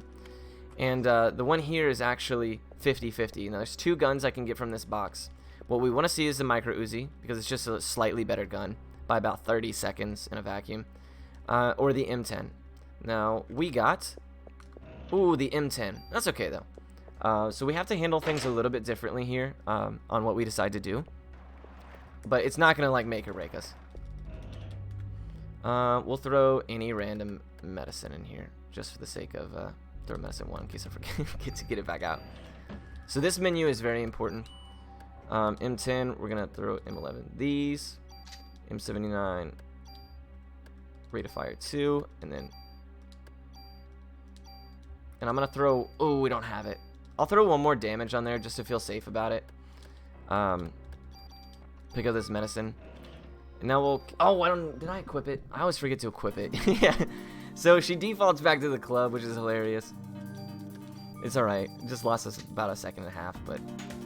so these guys right here, they're called mixed men. And they do two things that are annoying. First one is they can slow you, right there. And the second thing is they put these balls that bounce around the screen. And in a situation where, like, haste and slow matter a ton, and your gun targets randomly, the worst two things they can do are create more targets on the screen and slow you. Like, that's what's... So mixed men are super annoying, but they're not really anything other than annoying. They're just that. They don't really... There's no threat, not a whole lot of danger. They're overall pretty tame and easy to deal with. We're going to be dealing with them in a more interesting way here in a little bit. Now, story-wise, the reason we're down here in this basement is because we decided to ride the elevator after Eve, who we presumed to be on the route, or we presumed to check the basement first. And she ripped the fuses out of the generator and ripped some wires apart. Now, I'm going to show you guys something funny, just because it's funny.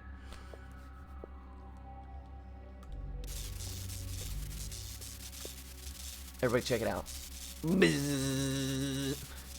And the run's dead. But it was totally worth it. It's totally worth it. Totally worth it. So that's a cool little Easter egg. Like, it's very easy to do. I'm sure that most people probably do it, but it's all, you gotta show it in a marathon. You know, you have to. What do fire, cold, acid damage do? So every enemy in the game, well, not every, but there's a lot of enemies in the game, including bosses, that have resistances or weaknesses to certain elements.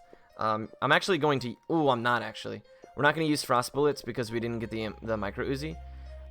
Because dinosaurs, specifically the raptors and the armadillos in the museum, they're weak to ice. So you do an additional amount of damage on crits. Now, however, we have to immediately, as soon as the museum is over, switch that off because Eve, at the end of day 5, is resistant to ice, and we don't want to do less damage to her. So there is actually people who are weak or strong to certain things. Yeah, I do electrical work for a living too, and I feel like I've experienced that same situation multiple times.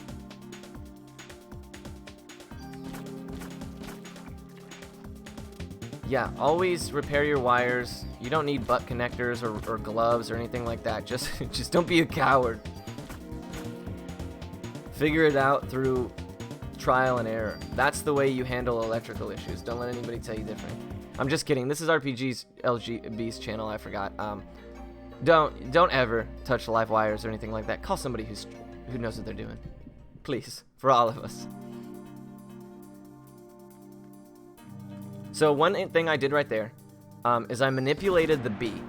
So the bee, what they'll do is they'll come towards you, and as soon as they reach your character model, they're gonna throw out that green attack. Now what happens is when they go to take their turn, if they fly the entire duration of their flight and they cannot reach you because they got stuck on a different enemy, it'll just cancel their turn, which is what you saw me do right there. I got him stuck on that raptor by moving in a very specific fashion, and that caused him to just completely skip his turn. So I didn't have to run the risk of getting slowed. I say that talk from my own channel. We're silly over there, within reason. So right here, I'm getting the bee stuck again if I can. As you can see, I'm trying to keep him stuck on this jelly until his turn is forfeit. Oh, really nice damage rolls right here. For what it's worth, the M10 is actually stronger.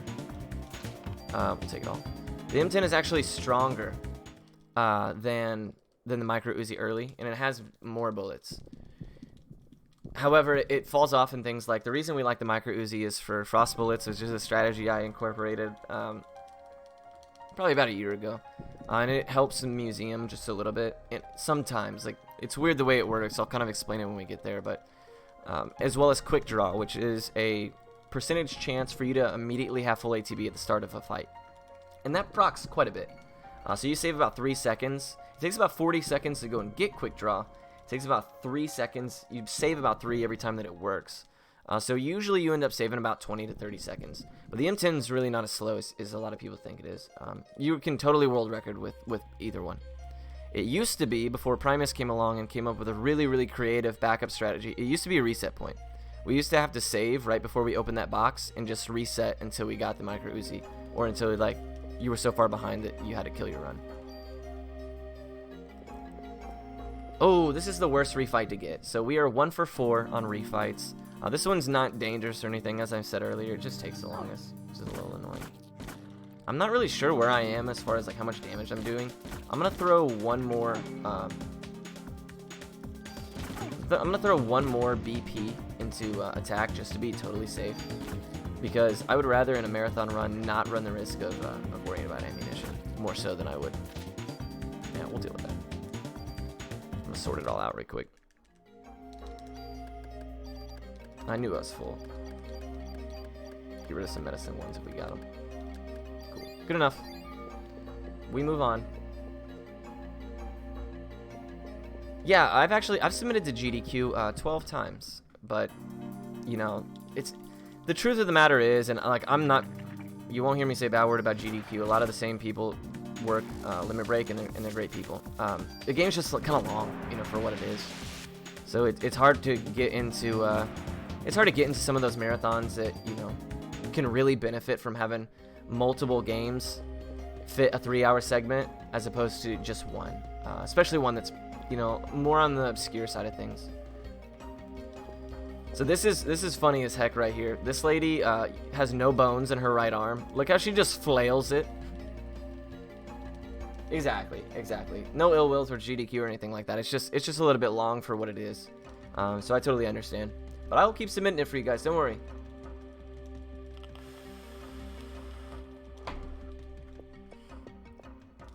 That lady is like a wacky inflatable wailing arm tube man or whatever they're called. She has like no bones in her arm, bro.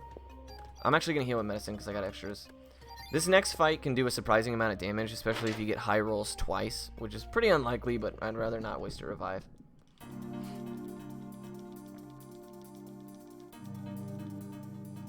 I feel like we're low on damage. Alright, so if we kill him right here, we're fine. Okay. Oh, he drops the B. So sometimes he drops ammo, sometimes he drops that vest. You gotta kind of be mindful of it, because you don't want to have to menu out that vest later on, and he drops it in like half the time. Yeah, wacky waving inflatable arm flailing tube man. Yeah, exactly. That's what that chick is like.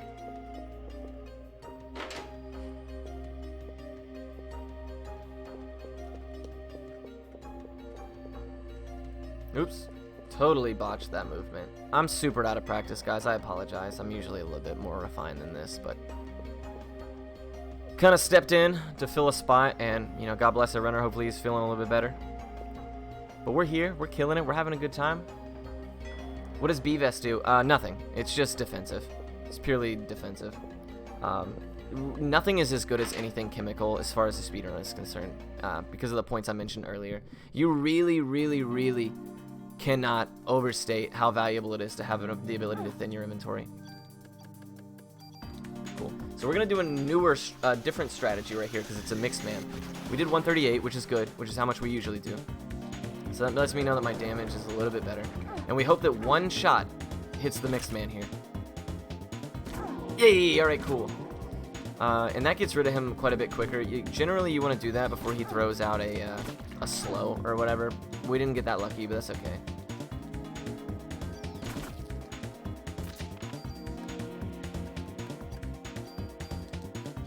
Cool. If you heard my roommate just scream swear words, I apologize. He's very bad at CSGO or Counter-Strike or Rainbow or whatever it is.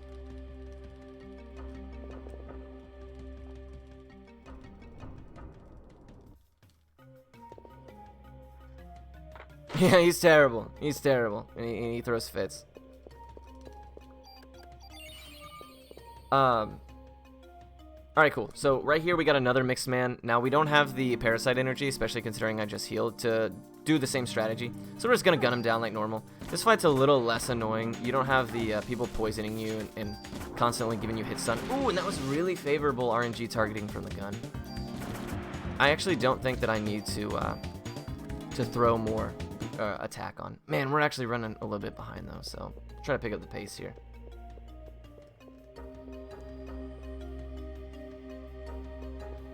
Yeah, isn't that funny? It's like there's a huge thing on the wall that says buttons right here, but then they covered it up with like a random object. And like, let's be honest, like if anybody just bumped hard enough into that thing, it would have hit that button anyways. So like, what's really the point? I hope that he hits me with that. Oh, it rolled really low. I was hoping he would heal me, but he's a little stingier than I would have liked him to be. So we're gonna do our menu here to get rid of crap like this. Use all the medicine ones that we can. Brilliant. We're doing good. I forgot to do my BP, so it's okay. We'll just do a second menu. It gives us an opportunity to get rid of that one piece of junk.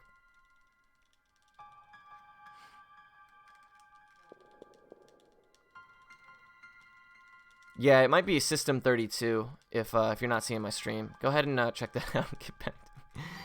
Only kidding. Just hit refresh. You should be sorted.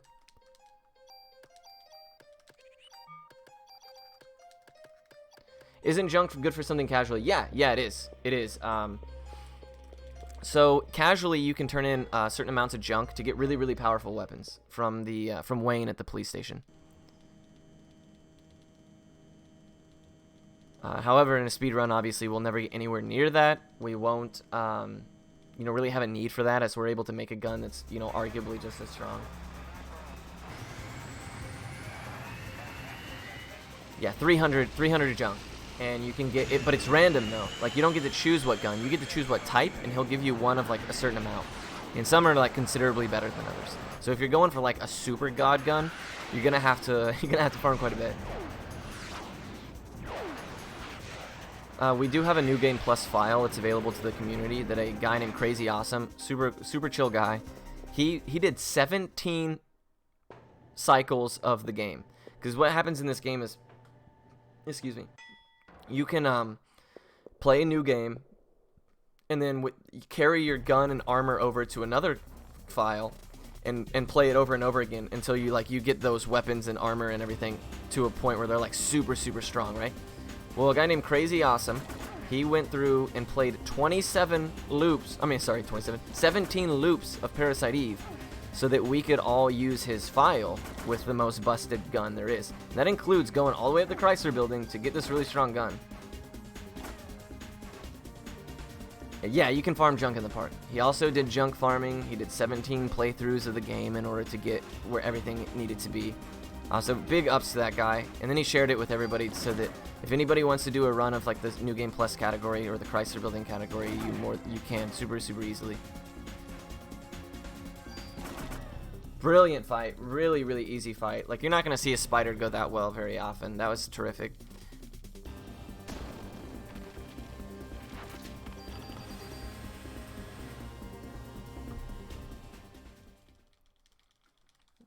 Yeah.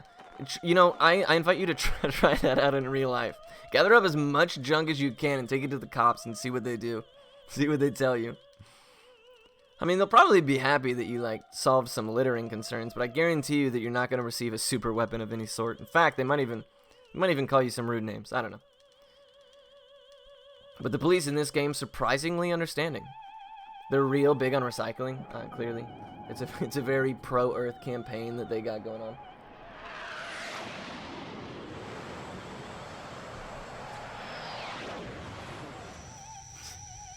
So we have, excuse me, it's getting to be that hour. We have a cool little cinematic here where they're like, call in the military, that'll take her down. And they fly like some fighter jets down the middle of New York City. Now what Eve does here is she activates the mitochondria of that pilot, makes him explode, and now this plane is just careening towards us at breakneck speed. What you don't realize is right here on this roof, you have an invisible timer going. If you don't figure out the way to exit this roof, you die, and you go back to the save file. Now, the nearest save state or save spot is right before spider, so you have to do the whole spider again. And if you didn't save at that point, the best one is on the first floor of the hospital or the basement. I can't remember. I think the first floor, and it takes even longer. There's actually 2 instances of that kind of snakiness in this game. The one that's more famous is obviously the very, very end of the game, which is just miserable. And right there. So we got bad RNG there. We usually like to kill that guy in one cycle, but it's okay. Yeah, that jet was still more successful than the other New York jets. Feels bad. Yeah, you don't have a lot of time. Like, if you make one big mistake, like, if you go the opposite direction on that roof, you're pretty much shafted. You're gonna die. It's rough. It's rough.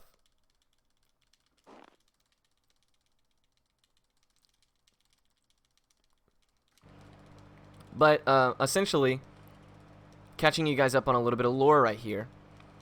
Aya, she goes to the hospital with Maida for a reason. She realizes in like this kind of like blackout dreams that she's having, not really like fortune telling or premonitions or anything like that.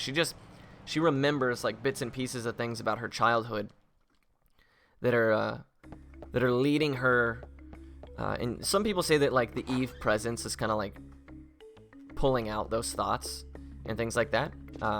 Which is neither here nor there. Regardless, she remembers that as a child, she was involved in like an operation that was kind of sketchy, and she wants to go to the. What am I doing?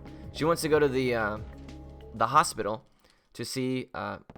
You know, she keeps in these like dream states she's in, seeing the hospital. So she wants to go there and check the place out. On the top floor, what do you know? There was a knocked over filing cabinet, and we found exactly what we were looking for. Her patient record file just happened to be on the ground. Some people say that. That Eve knocked it over and left it there on purpose, kind of like leaving her breadcrumbs. But essentially what she finds out is that her, as well as a sister she didn't remember having, underwent a surgery, and both of them received pieces of organs. Now, Aya received a cornea in her eye, and her sister Maya, she received a whole organ. I believe it was a liver or a kidney or something to that effect. And now, though, they understand a little bit more why Aya is resistant to Eve's powers and everything. And her sister Maya, she keeps seeing, is dead. Is it a kidney? I think that's what I thought. But anyways, it's not important. We go about our business. Oh, what the hell? We gotta go to. Sorry, I was drawing a blank. As I was trying to read chat, I realized that I didn't have the micro Uzi. Have I seen the movie? I have. Yeah, I have. Funny movie, man. You should check it out. There's like this scene about with this bird and the snail in the very beginning, and bro, tell me it doesn't kill you. It's so funny. Yeah, I got the M10. It's not a big deal. I'll take the 30 or so second time loss. My estimate is pretty generous, so we should be fine. I just can't tell if I'm under where I need to be damage-wise. What movie? The Parasite Eve movie. It's available on YouTube. I always make the joke that it's in the same resolution as the game, 240p.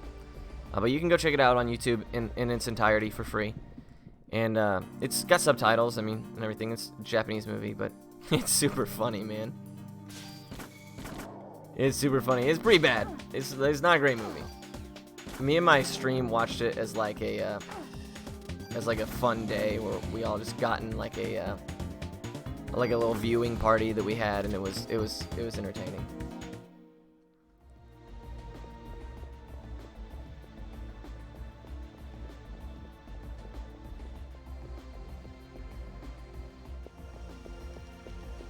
So right here, I'm actually gonna go acquire one more case of ammo, and we should be straight.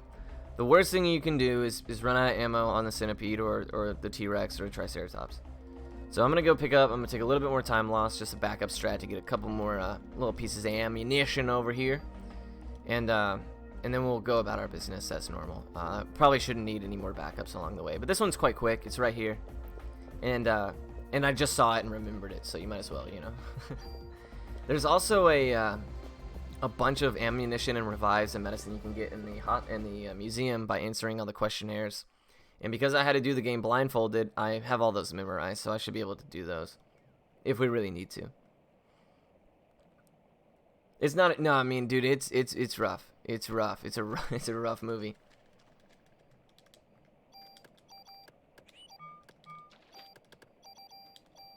So these guys right here, I'm going to open up with haste because I don't have quick draw.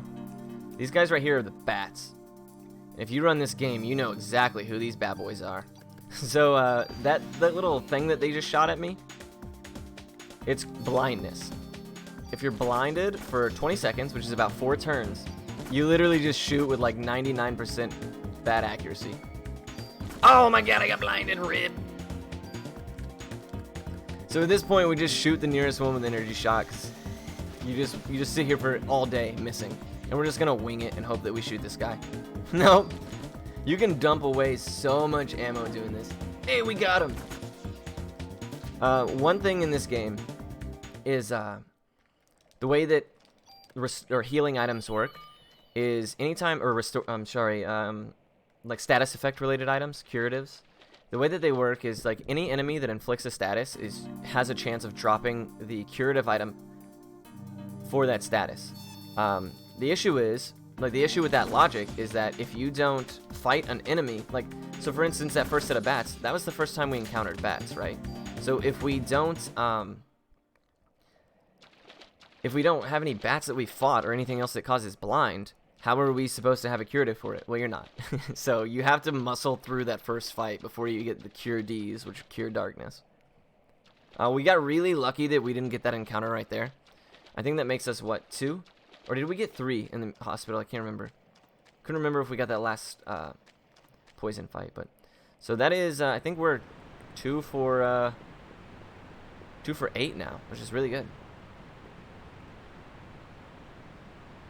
Yeah, well, I'm actually streaming directly. It should be about 2 seconds off audio, maybe give or take, and it'll kind of come and go. The reason for that is that my capture card has a splitter in it. Yeah, that's in my opinion, it's the worst optional. It's the worst fight in the entire game. 2 bats, 2 snakes. You can just bleed healing items throughout the really high strength poison, and you can also, obviously get blinded and be running around like a goober for a while. Like it's a terrible fight to get. It guarantees, like if I get that fight, I probably reset in a PB attempt, to be honest, because it loses you like a couple minutes. Having to take that, having to deal with it, the amount of strain it puts on your resources is not great, considering Centipede is one of the most resource demanding bosses in the game. It sucks. Depending on where I'm at time wise, my PB, I could definitely improve it, but it's in a spot right now where I'm really happy with it. It could definitely get better.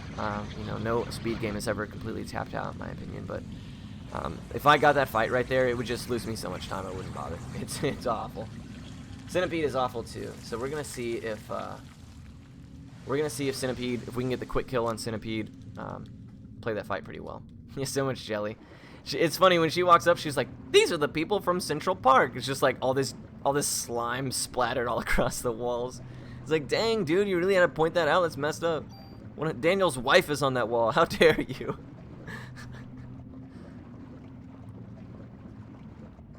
Yeah, definitely stole this from Stranger Things. Stranger Things Season 3 is actually the inspiration for this game. It's crazy. It's crazy how nature do that.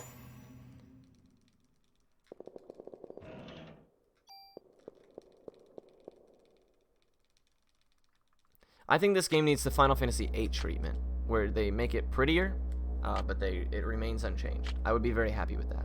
I think making adjustments or making any changes to the battle and the things that I love about it would probably make me like it a little less. So.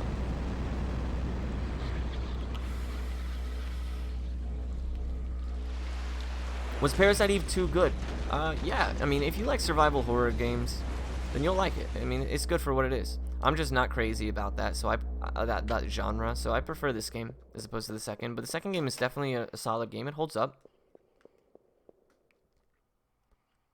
And as the final game in the series, Parasite Eve 2 does a good job. So, if anybody ever tells you different, then they're wrong.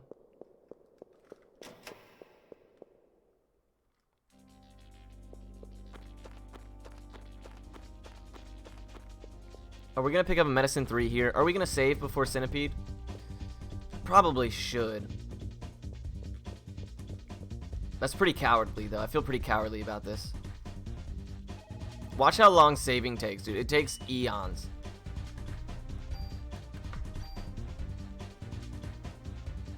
Takes forever, bro.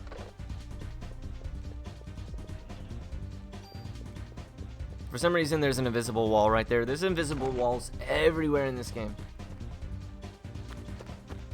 Pretty cowardly to save, considering I have 2 revives, but I'd really rather not die. Although, like, I don't think I've ever had to utilize a save in a marathon ever. Cool, brilliant, really, really well done. We got the Cure P, so yeah, we're in really good shape.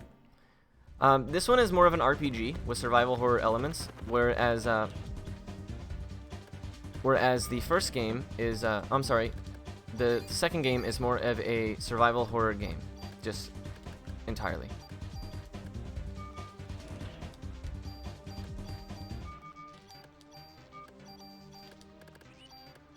It feels like a really healthy amount of ammunition. We should be fine here. What's my ATB at? I want to just double check. It is at 29. Yeah, okay. Alright, this is Centipede, guys. There's a very, very specific strategy here that needs to take place in order for me to make this fight just a tad easier. Sucks that he opened up with poison. I'm so bad at dodging the poison. We got really lucky there. So you always want to haste on the second turn. And the reason for that is because it will put you in a position to where you can do the attack right when he splits. Your ATB will line up if your damage is correct. Holy jeez Louise.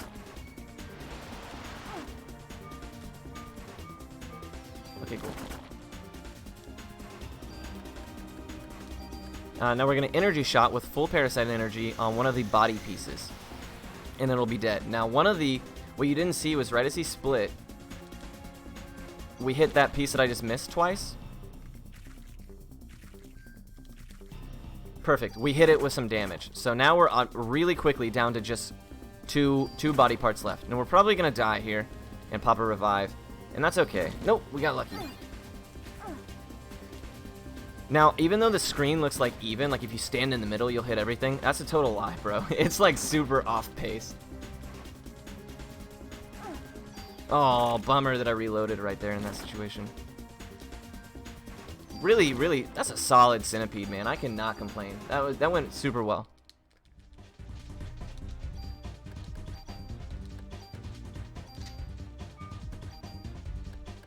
No, we should be fine now on all that. We'll heal with medicine. We have a surplus. That was a pretty solid Centipede. Can't complain there. Granted, it was a little sloppier. I wanted to make sure that I got that input correctly on his split. It matters a lot. So that's why I kind of did that, where you saw it said no target. There's like an instance where it becomes vulnerable. And what it does is, like, until they land, only one body piece is targetable. So you'll hit all of your random targets on that one piece if you do it at that exact moment. And I just wanted to make sure that I got that input correct. So I slowed it down a little bit. Feel good about it. We're doing alright, guys. We'll do a little disc swap here. Now, PSP and PSTV are the fastest ways to run this game. Fun fact, though, the PSP is just about a couple seconds faster in a vacuum. Because of this, the disc swap is a little bit faster than it is on PSTV. But people ask me all the time, like, what's the difference? And that's the only difference. They're exactly the same otherwise. So for 3 or 4 seconds that you might lose on disc swap, you get to play with a real controller that's wireless and go to the bathroom during mashing scenes. So it really depends on kind of what you're into. So this sucks that we got this refight, but it's alright. This guy's actually worth a considerable amount of EXP compared to most of the other things in the game. Most of the other refights we can get. So if we're going to take one, that one's really quick, a good amount of EXP. So I'm not unhappy with that. Does it run cleaner? Yeah, in a vacuum, obviously. Great game. Yeah, this the music in this game is terrific. Fun fact, for the movie of this game, or the movie of the book that this game was then loosely based off of, Hisashi of Studio Ghibli, he did the music for that game, or for that movie rather. So you know, Parasite Eve has a pretty sweet lineage of a lot of real impressive talents and things like that. Really, really cool. That's a fun little fact that not a lot of people know. Still a terrible movie, but the music's good. Yeah, the movie's OST is actually killer. It's super killer. So right here, just for funsies, I'm going to do this questionnaire just to show you. The answer is 9. It's all the way at the bottom. And we're going to get a random thing for this. Yeah, we got ammo. Cool. There's also a hidden room. If you hug the right wall right here and then hold down right, you can go into a hidden room, and there's another questionnaire and some ammo. But I figured I'd show you what the questionnaires look like. We do those blindfolded because we're usually like pretty strapped for ammunition. I'm only going to do that one. We're more than okay. I just wanted to show you guys for the lulz. You won't get to see it in any other speedrun, so might as well take my opportunity. So this fight sucks. This guy right here does just a heap load of damage. And he has this thing where he counterattacks immediately in front of him anytime he's hit. So you kind of want to shoot to the side so that when he counterattacks, he misses you because you have an opportunity to move really quickly. He's just got a boatload of health, does a lot of damage. What he was about to do right there is a poison attack that's super annoying because it has like multiple hitboxes, so you get stuck in it and it just racks up crazy amounts of damage. So here we're going to see the first instances of fight formations.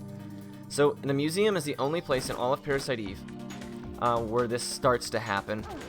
I don't know if it's true in the warehouse and stuff like that. I'm not familiar enough. But this fight right here, we got 2 lizards and a raptor. Now we also, the alternative is you can get 2 raptors and a lizard. And that's, or I'm sorry, just 2 raptors. And that's a faster fight. It's also a significantly faster fight if you have ice bullets, because raptors are weak to ice. So there's a reason that ice bullets, when people ask me like how much time does it save, it's impossible for me to tell you, because it completely depends on it saves time regardless, but just how much is completely dependent on the formations of the fights you get, which are, you know, completely random. And having 2 raptors obviously is a more beneficial ice bullets fight. It's probably the more beneficial fight, period, just because raptors die a little faster. They don't hop around like goobers and annoy you. But these guys are basically the birds of the museum. They drop junk, and we're going to make sure we get rid of all of it. We're going to keep 1 cure D because oh, I must have the spider's gun. That's unfortunate. We're gonna keep 1 cure D because there are animals. There are enemies here that are pterodactyls that can blind you. So just in case we get blinded, we'll hold on to it for a while. No reason to get rid of it yet. Yeah, goobers. You know, I have a 5-year-old. Sorry, I say goobers quite a bit.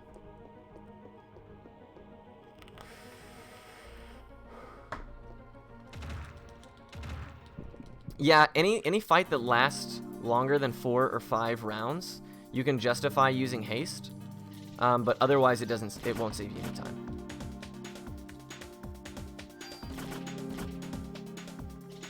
If you're asking why I don't haste more often, sometimes I do haste, especially with the M10 with the micro Uzi, just because you get a free turn right at the beginning. So sometimes I do haste in that scorpion fight. Yeah, I'm sure that's the fight that you were asking about. Cool, 3 minutes and 4 is dope.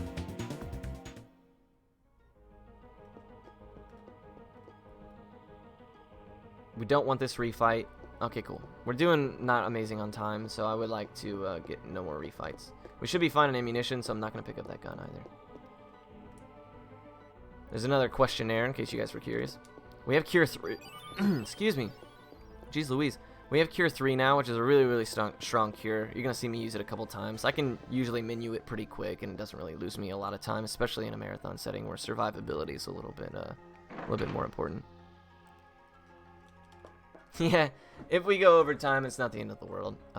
We are backup runs after all, so we can just make El Magus have to perform really well. Big deal.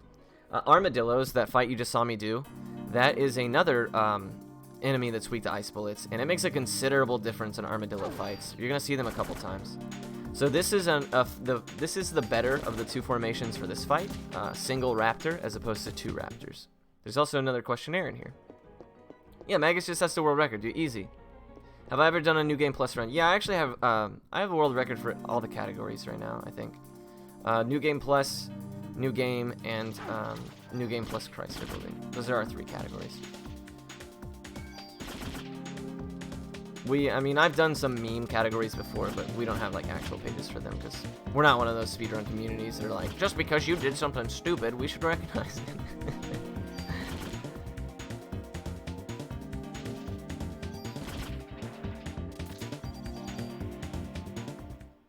Alrighty. So the armadillo fights, oh, I don't need that third revive, we're fine. The armadillo fights are considerably slower without ice bullets. It's super noticeable. Just because your likelihood to crit is pretty high, and it does like 66 damage or something. So we're doing like 15 less damage, 14 less damage without ice bullets. And per hit, that's pretty significant. On top of it, it saves a good deal of ammo, and having quick draw is also dope. So yeah, the micro Uzi is awesome. Every time you see it, you should be stoked. Yeah, we'll take all this and we'll just menu it out.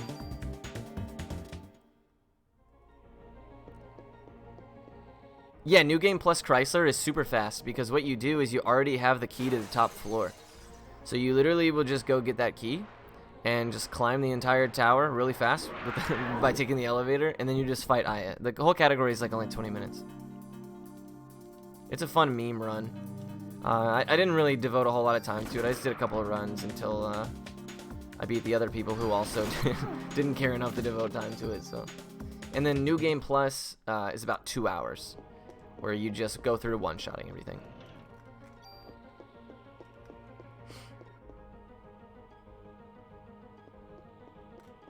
I can't remember the last time Magus didn't world record. So, you know, we should be straight. We're going to be totally fine. Okay, so this is a big, big L. We're going to haste here. And this is by far the worst. Like, you either get a single pterodactyl here, which dies in 2 turns, sometimes 3.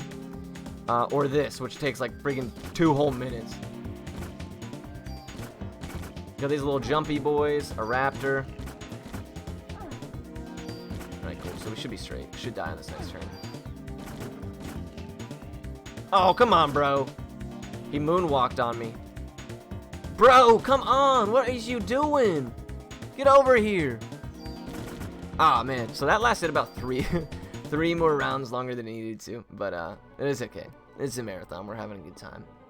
That's significantly worse as far as the two possible fights you can get there.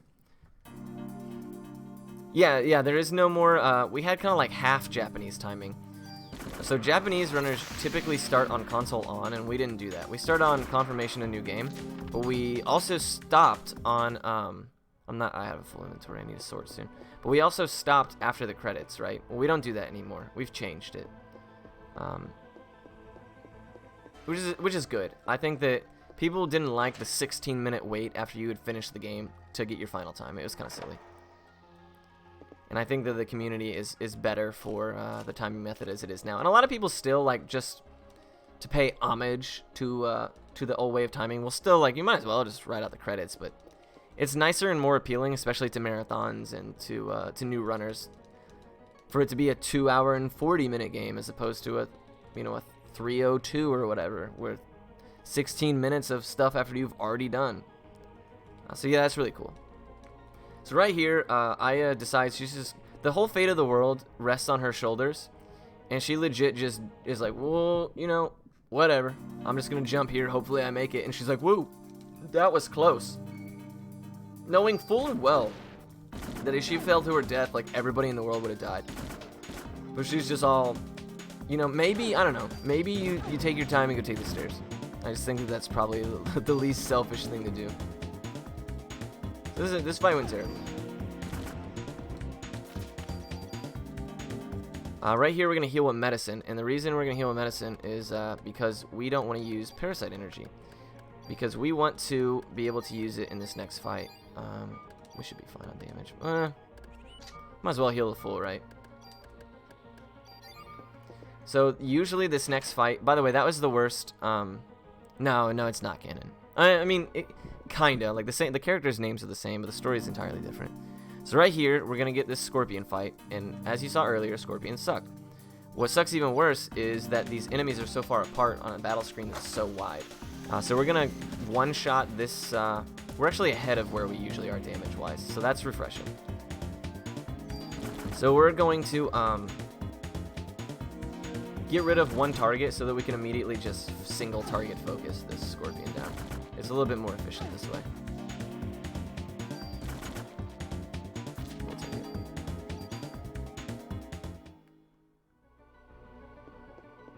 Yeah, so that's funny that you mentioned that, Steve. Well, that's actually a well-known issue with the PS2 and fast disk speed on Legend of Dragoon. That it botches the credits quite often. So right here you can either get 2 or 3 lizards, and we got the worst of the 2 options, which is a little bit of a bummer, but it's okay. Unlike the hospital, some of these enemies here have kill pressure. These guys do not. These guys are very weak. And they're not very threatening. Right here we're gonna get a hidden tool. We're gonna. Okay, I just want to have an idea for how much medicine I have. Because pretty soon we're going to have to do a cutscene that requires your inventory to be at a certain spot, and I'd rather just know now. This is the worst of the 2 fights you can get here as well. So far we've gotten really bad luck, guys. This screen right here is awful. It's probably my least favorite screen to do fights on in the whole game, because the depth perception is dreadful, as well as like the size of the screen is so wide. Like it's so long rather. And it's really annoying to corral these three bozos when they're all just zipping around all over the place and you can't decide on which one you want to target. I probably should have hasted, to be fair. So what you got to do is just try to stand by as many, the higher number as possible, and try to hope that they roll in an advantageous direction. You can kind of bait the direction they're rolling in, and that's what I'm trying to do here, but if you get hit, it'll screw up your timing. There we go. That went terribly. That was not excellent. Drop one of these. There is a chance that there's a scorpion in this next fight, and if it is, I would like to use energy shot. Okay, no, so not a big deal. We're still gonna energy shot. Oh, that was the wrong target. It's okay. He's not gonna die in one hit, and we don't want him to blind us with this next turn. Oh, nice. We got so lucky. I was hoping that would happen. It's much easier to corral these raptors here than it is to corral the raptor and the pterodactyl. The pterodactyl kind of just does whatever it wants. So we want to reduce it to as few enemies on the screen as possible for obvious reasons. We're gonna take a heal right here. No, we're not. Yeah, we are. I don't want to run the risk that we get another refight on that really long screen. So here, we're going to pick up a gun, which is a new strategy that a Japanese runner showed me, and was only ever used once in one of my runs in the current world record. And I tried it, like, on a whim. Like, I'd never tried it in a run before, and it just happened to go well. But it's a cool little neat strategy. It doesn't really cost you any time, so it's fun to try it out. And you guys will get to see it here. We pick up this gun in here for one specific purpose, and we'll hold on to it for the rest of the game, just for that one time we use it. Like, literally a single turn. But it's part of the reason I checked earlier what my inventory was at, because I want to be able to pick up all the guns, as well as like the medicine 4s that pterodactyls drop and stuff like that. So back to my point earlier about the CM vest helping you thin out your inventory. It's really important. So we go into that secret room. Now a lot of people don't know that room is there, and I definitely wouldn't had I not, speedrun the game and been told that it was there. All right, so we got the gun. Yeah, we got all the guns at this point. Shotgun. Another SMG. Yeah, a lot of people don't know that room is there, and it's got a bunch of good stuff on it on the 4th floor. It's got a tool and a shotgun and some other stuff. It's pretty neat.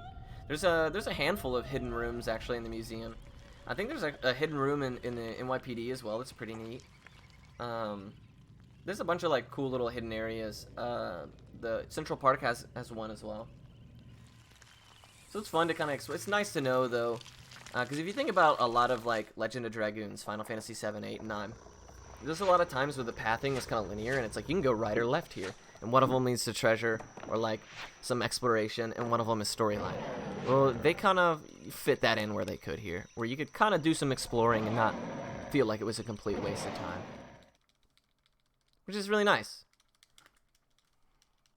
Kind of trying to stay true to their RPG elements, but so unfortunately it looks like we might already be overestimate, which is not great. Hopefully we get no more refights and everything goes amazing. We really don't want this one. At least it's the better of the two options. That's okay.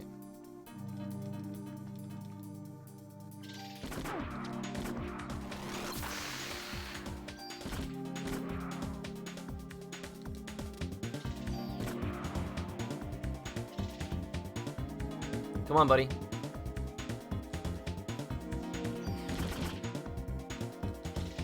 I'm trying to bait him in the direction that he rolls by standing in a certain spot. That went alright. Yeah, I can see her. I can see. Hey, Tim, Murdoch, thank you so much, guys. I appreciate it. Wow, another refight. Feels bad. Again, the better of the two fights we can get here, but getting one at all is kind of unfortunate.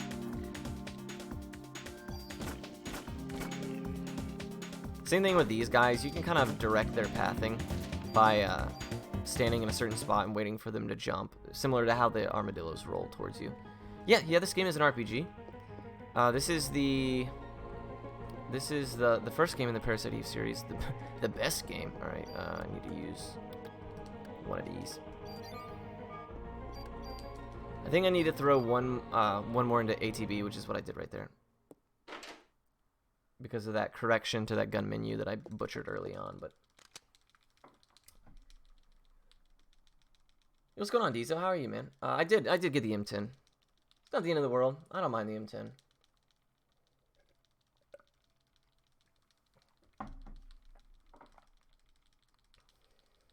She runs slow. Yeah, she runs terribly slow. It's one of the slowest movement options in any game I've ever played, especially her walking speed. It's dreadful.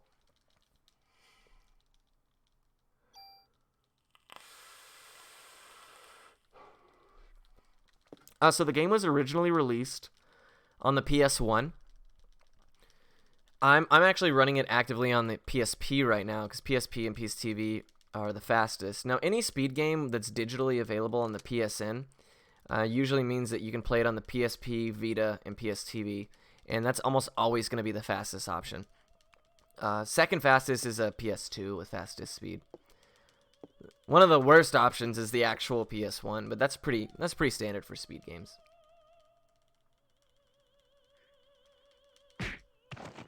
Yeah, this is based on a novel that was turned into a movie, and then they kind of did like a little side story with some influence, and changed most of the plot with like a few remaining underlying themes, but it's kind of explained the lore that I've left a gap in up until this point. Like I said earlier, once you run into Clamp, you got a lot of mashing to do, so we'll touch on some of it. Basically, where we're at now is we followed Eve to the sewers, which you guys saw. We fought the centipede. It went really well, and we were trying to figure out, like, by following the trail of mushy Central Park pedestrians that were left in her wake, we kind of figured out where she was going and the method behind what she's trying to do. We still don't know 100%. So we get to the museum, and we work our way through the puzzle of the museum of locked doors and broken windows and such.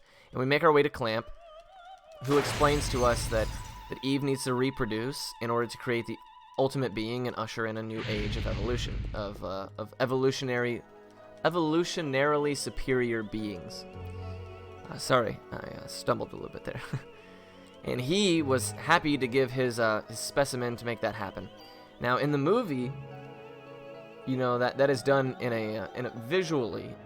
Thankfully, in this game, they cut that part out and they just kind of say, this is what happened, this is what took place. So that's why Eve is here. You also find out that Clamp, it was the doctor that performed that surgery on Maya, your sister, and you, that we talked about earlier in the hospital, the cornea and kidney transplant. Ooh, we did not get the fight here, which is really nice. And so now Clamp has exploded himself, and he knew, the lore kind of insinuates that Clamp knew what he was doing when he was doing that kind of unregulated and under-the-table surgery on those two girls, that he kind of had an idea. Now, I don't know if that's actually canon to the story or not, or if that's some people's just kind of like their opinion based on like their interpretation or whatever. I don't really care because I don't really pay attention much. But It's neither here nor there, really. Oh, yikes. How much do I have? What do we have extra? Cure P. I was about to say, I have limited inventory for some reason. Yeah, I can see. Don't worry, guys, I can see. I mean, the time we're at, you would think, like, we're probably going to be right at 2:45, not a little slower, which is kind of embarrassing, but, you would think I'm blindfolded. So, yeah, we'll call it blindfolded. Pay no mind that I'm reading this chat right now. It's, you know, Bluetooth or something. So here is the Triceratops, and this guy is low-key a huge pain in the behind. We're gonna open up with energy shot here, and the reason we do that is because we have full Parasite energy, and we want to get him out of this first phase as quickly as possible. So you want to dump damage ASAP, and then we'll cast haste as soon as we have that available to us. When his first phase is over, he'll be significantly less dangerous, and his little horns will come off. So that charge you saw right there can do upwards to 480 damage and just snipe your brains out. I should have hasted. That was foolish of me. Play the game by smell. You're right. You got me. Yeah, to anybody who's curious what they're talking about, I've done a few blindfolded runs in this game before. It's a fun little challenge. Sometimes it goes well, sometimes it doesn't. It's just kind of the nature of things, you know? So it's a bummer that we ended up using that on the very last attack, because you're about to get a full heal here. So we're going to unload our gun. I just want to have an idea for how much ammo I actually have. We should be more than perfect. So I'm really, really pleased at the fact that we redeemed ourselves after screwing up the very first significant menu in the game. Yeah, man. Well, don't feel bad, dude. The Chrysler Building took me. I think I did 3 full playthroughs of the game before I was strong enough to be able to tackle the Chrysler Building, and that was awful.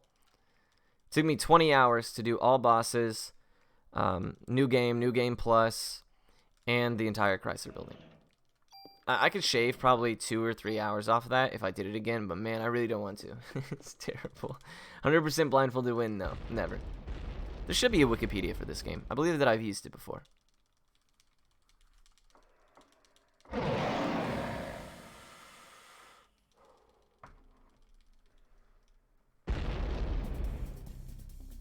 In the blindfolded run, so to explain that a little bit more, the sound in this game is directional. So when you have headphones on and your sound settings set to stereo, it's actually quite easy to hear like where your character is at on the screen. Now some fights where enemies don't make sounds when they move, like the frog in the sewers or Ultimate Being 3, kind of prove to be a little bit of a pain in the rear, blindfolded. But usually I will have a couple of revives and some safety strats in place. Ooh, we got the iframes, but only once. I mistimed that just a tad. So this guy is actually, I think this fight is significantly easier than the Triceratops. It's definitely less dangerous.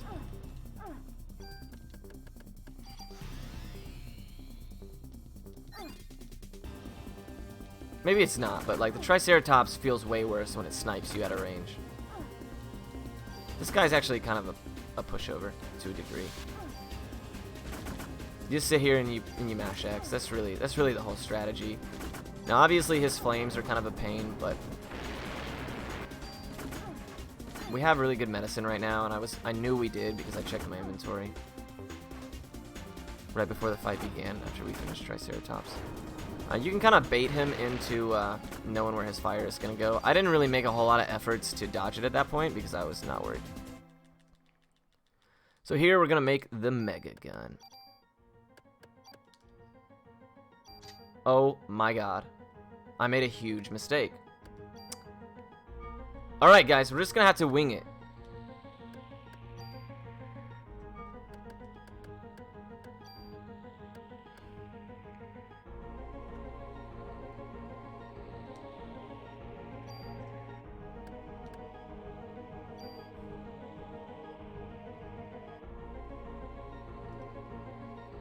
I'm not sure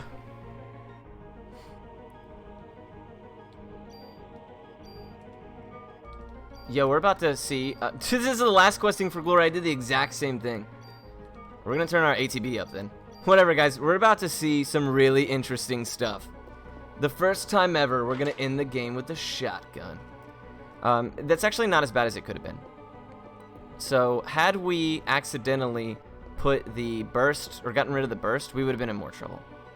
We're in. I haven't played this game in like 6 months. I'm so sorry. Dude, we're yeah. I moved the wrong stats because I was kind of in a hurry and I was feeling a little overconfident. So we're gonna be really slow with our ATB. Oh, good God, this is bad.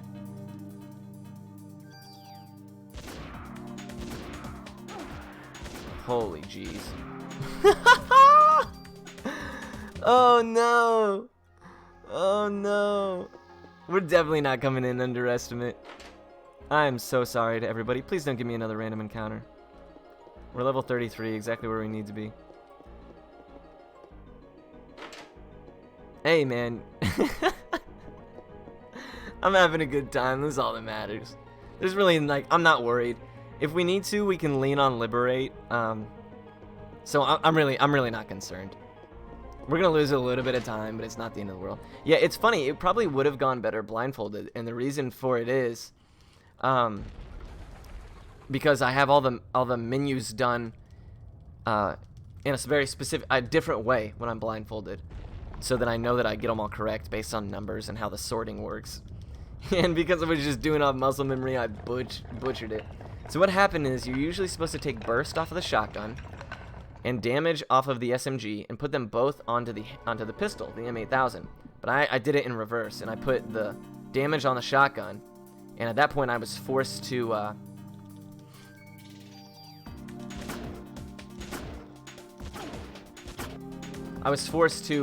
put the inner two commands on the shotgun as opposed to what we usually would.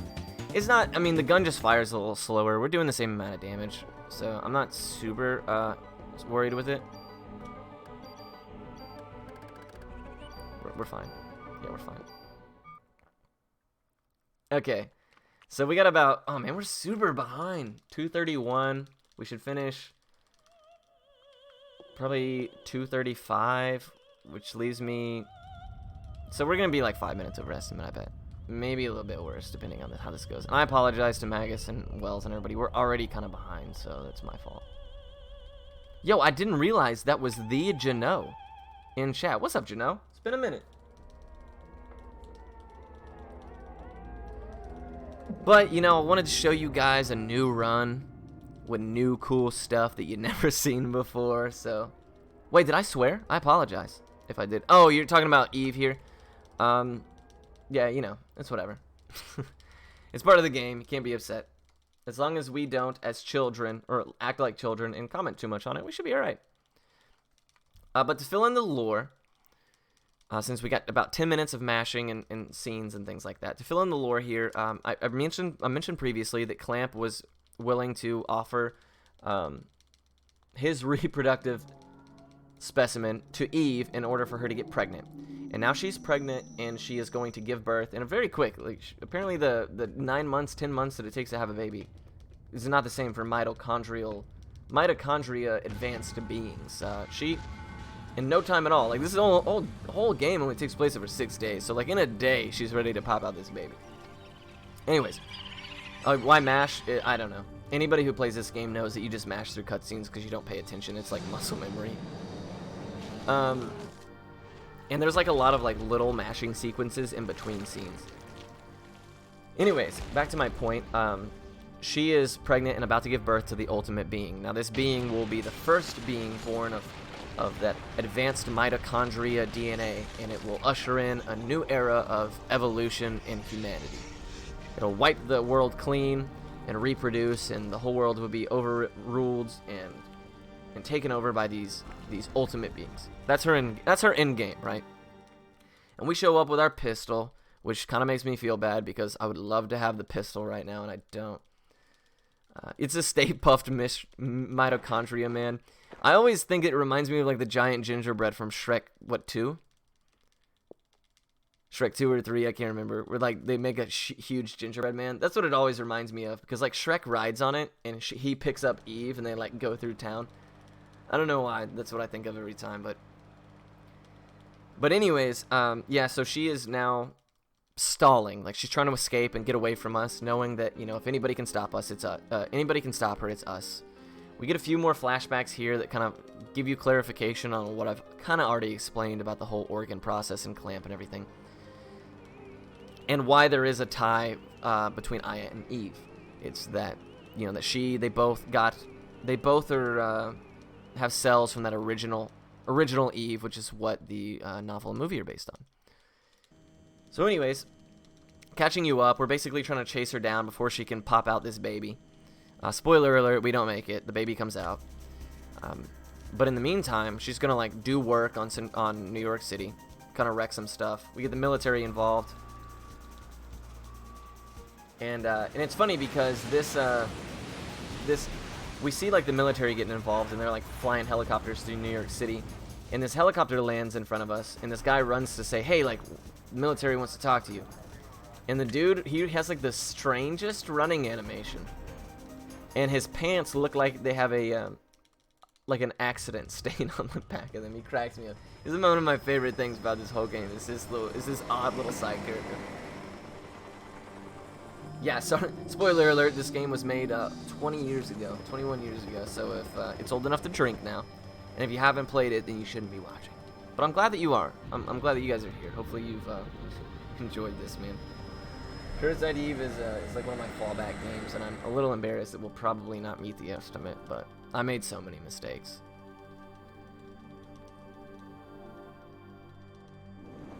Yeah, no doubt, man, no doubt.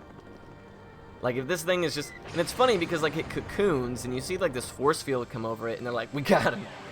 And they see it, like, literally just laser beam those helicopters, and they're like, "Let's just fly our jets at it. That'll do it." Typical Americans, right? Boom! Laser beam. Like, what did you think was gonna happen, bro? You literally just watched that.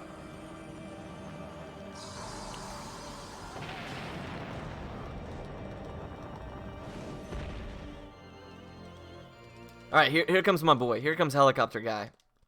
Watch this dude run in, look at his britches, and just enjoy it, right? Yeah, we're gonna fight it with a gun, but our gun is better because we're Aya, and the things that we use do stuff. Look at him.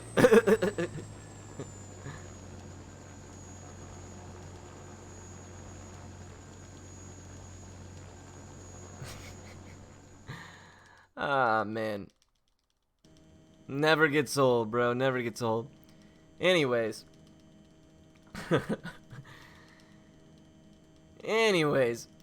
So the military picks us up, and they're like, "Listen, we had these people fly jets and helicopters at this giant jelly guy, and it didn't work. But we were thinking that maybe it would work if you did that exact same thing."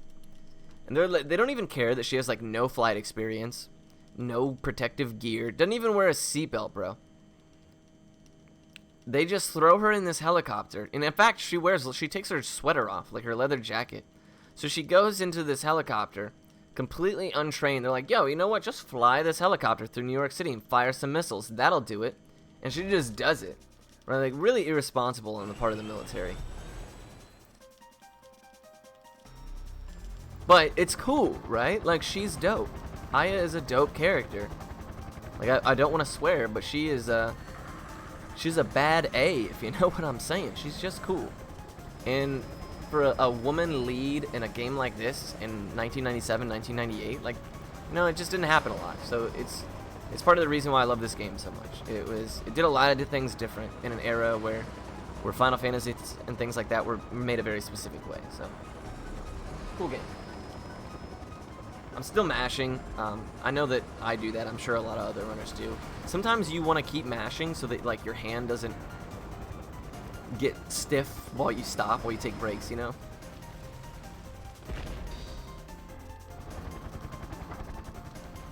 Yeah, exactly, Wookie. That's why I take it so personally of the way they handled her in Parasite Eve 2 and the game that shall not be named. They really like over-sexualized her, and I feel like she didn't need it. Like I understand it's like, oh, she's cool and she's hot, but like at the same time, man, she was already good. She was already dope.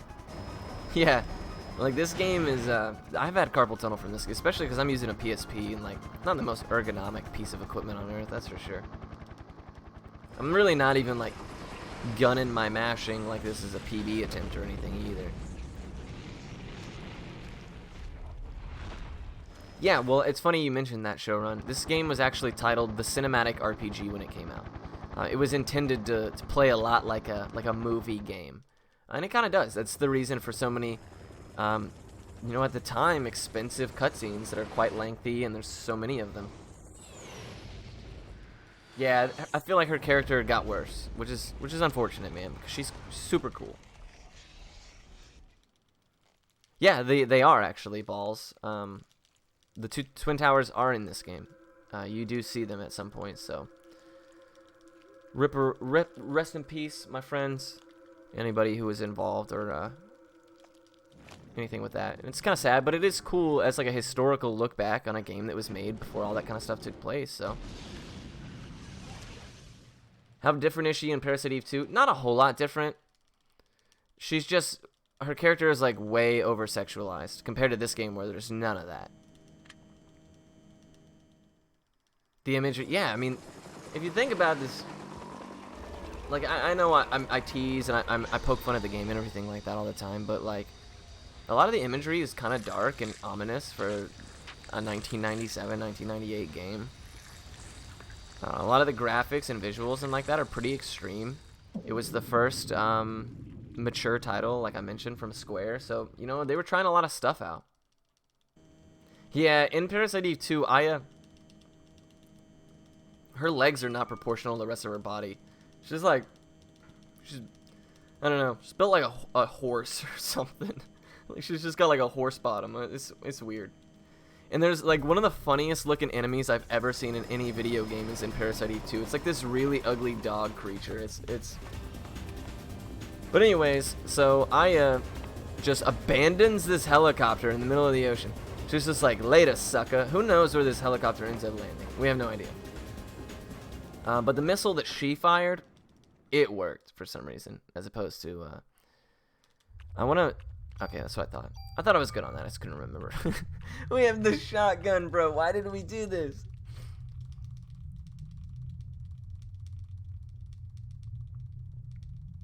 Alright, so now this is when you can truly appreciate the Final Fantasy inspiration, right? Like, this looks like a Final Fantasy boss.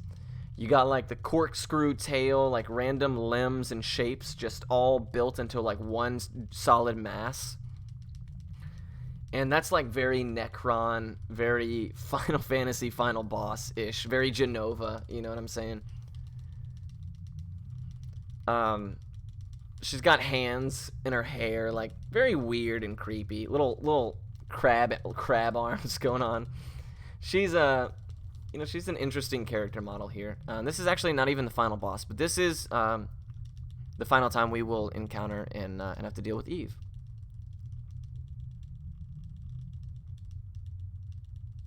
But you can definitely see like the Genova style inspiration and things like that. Hopefully we can finish this fight in the next 2.5 minutes. It's about to start now. We're gonna have to do our strategy just a little bit different because we have a slower weapon. So we're gonna haste probably twice in this fight. Generally, you don't want to do that, but we're not going to be super affected damage-wise. We should be ultimately the same. Our range is going to receive a bit of a penalty, and we're probably going to get grabbed more often. Yeah, that's what I figured. Just because our gun is so slow. Usually we're in, we're out. We move very quickly.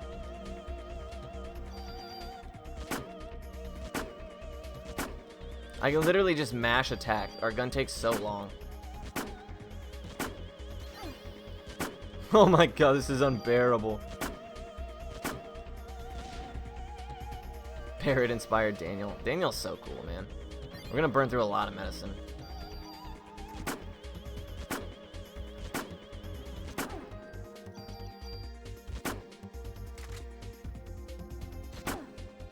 Oh my god, this is miserable.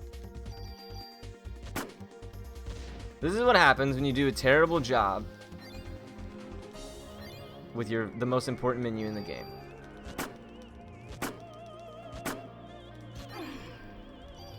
Finally. That took forever. Fortunately, the second phase is quite quick because we have the ability to liberate, and we're going to do that instead.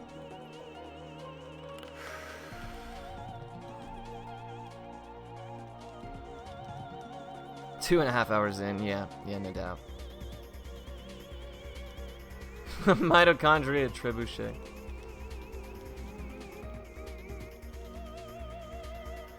Yeah, Liberate is one of the coolest things in the game. So I like to liken Liberate to, if you guys have ever seen the anime Claymore. Claire in Claymore, she's half mutant. We're going to Liberate first, just because I want to shake this stiffness. And when at the very end of Claymore, when she turns into like 90% mutant, that's kind of what this looks like here. It's really neat. You do around 1750 damage. 7 attacks come out, all do about 250 damage apiece. She's not going to be dead yet, but I wanted to get that attack off before. She's going to come over here, and ooh, it's really fortunate that she's deciding to do that attack right there.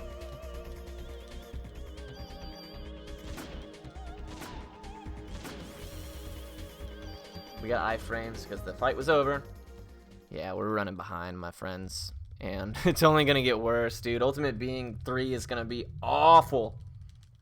Ultimate Being 3 is going to be so bad because he moves so much and our gun is so slow. Liberate does look so cool. I actually have an FFZ emote with Liberate, I think. Maybe not. Maybe I got rid of it. Yeah, Ultimate Being 3 is going to be terrible. Can we appreciate this is probably going to be a 250 or maybe a little bit better with all these screw-ups. Like, that's a good time. Like, that's a good time on the leaderboard. I would be happy with it.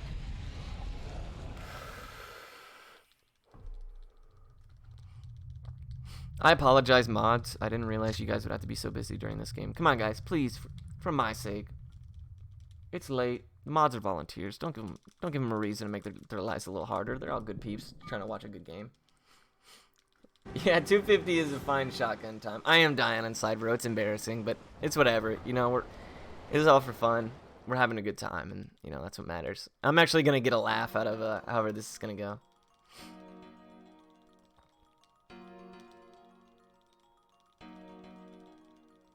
$245 is like a very fair estimate, and I made a mistake super early on, and then I made an unforgivable mistake here. It would have been really bad had I accidentally dumped the damage to nothing. Then we would have probably, I don't know what we would have done. I would have just literally had to stall every fight and then spam Liberate. That's the only thing I could have done, and use the equipment glitch. But I would have had to pick up a second piece of gear in the museum. So as soon as I finished T-Rex, if I screwed up the menu bad enough to where I didn't bring any bonus stats or like any of the damage, we would have been so underpowered I would have had to alright, cool. I would have had to have gone and gotten a, man, we're gonna be low on medicine, and an extra piece of armor in the museum as soon as T-Rex is over, and utilized a glitch in the game that kind of affects like the way that Parasite energy recharges. And we would have just had to spam Liberate and try to stay alive. It would have been super fun. Usually, guys, usually I'm way more practiced than this, I swear. This was kind of on the whim run to stand in for a runner who unfortunately got sick, so that's my excuse. Yeah, an equipment glitch. So in this game, you'll notice that when you use Parasite energy,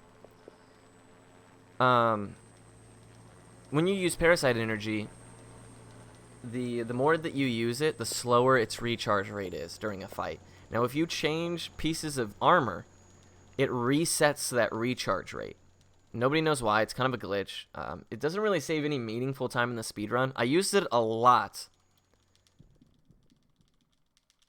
I used it a lot in the in the 100% run. And if you want to go look at that very final fight that I did against Eve in my 20-hour 100% run, you'll see that glitch get used a ton. It's like a 16-minute fight, dude. It took forever. I think I went through like 7 revives or something like that in that fight. It's brutal. I was so underpowered, man. That might be the worst speedrun I've ever done. That or Beyond the Beyond. I would rather do another 36-hour Ni no Kuni Hundo twice before I do another Parasite Eve 100%. So anyways, I work for Chuck E. Cheese, so you know, I've seen worse children before. I'm not scared at all. We're gonna handle it. We're gonna get it done. Baby rages in chat. 100% of this game is new game plus, all bosses, and Chrysler all in one sitting. And all bosses has to be done on the original new game run. Like, you can't just get overpowered and do all bosses. Well, you could. I mean, it would definitely be faster. But where's the spirit in that? You know. Yeah, I mean, it's not uncommon. I mean, it happens every now and then. Well, Beyond the Beyond is down to like sub 6 hours. Like, it's a really impressive run now for how challenging that game is. It has to be in Japanese though. The English version is considerably slower, like almost twice as long, because of some glitches and HP modifications and stuff like that. But it's not uncommon. Like, every now and then, people, you know, have runs that just fall apart so bad that they can't finish. And you know, you always hate to see it for the runner because it sucks for them, but you know, how many times have you run a game on your own stream where, like, it just got so unruly you reset, right? Well, in marathons, you obviously don't have that luxury, so it's a little bit of a bummer. This fight is going to be ugly because we don't have the ability to... So I'm going to actually haste because it's going to take so long that we're going to have our Parasite energy back. You usually wouldn't haste here. I guess you would, but I might haste twice. Look, I'm literally not firing faster than my ATB recharges.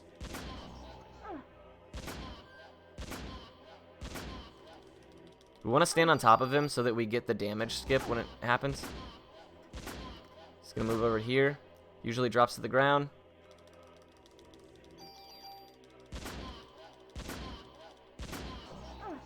Oh my god, this is awful.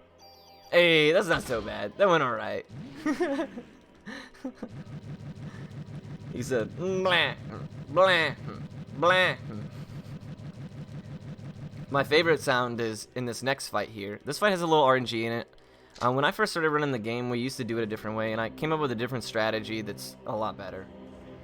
My favorite sound effect is when the wings in this fight die. Oh, God. We got so lucky that that's the attack he decided to use.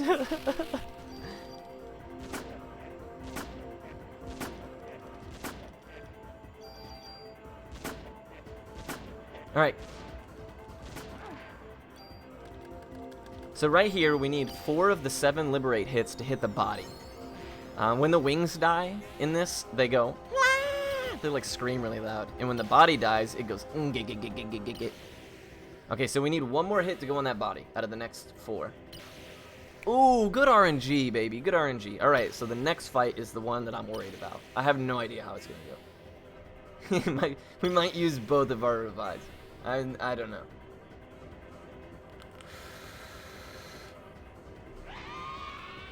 That fight went about as well as you can ask, considering our gun situation.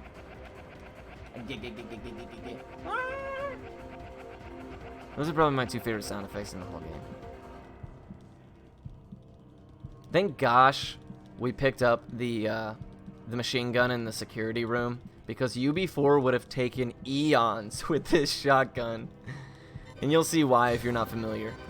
I made a mistake on a menu, and I equipped the wrong gun by accident. So we're going to play this fight YOLO just to push as much damage as possible. He's going to punish me so hard on his jumps. Oh, it'll only ever do the same amount of damage twice. So I knew I was safe there.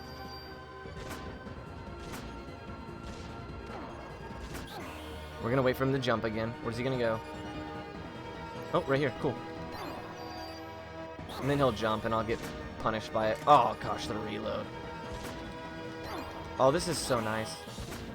We're gonna wait for a jump. He was really kind right there by staying in place. Now we're just gonna liberate and hope that he dies. I mean, that's the best we can do.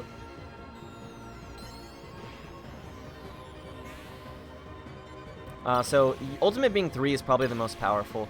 The strategy we used to use on the previous fight that I was mentioning is we used to just haste and gun him down.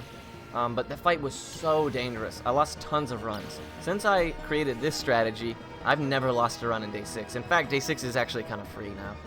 Whereas it used to have a dangerous element to it. Oh, we're so shafted.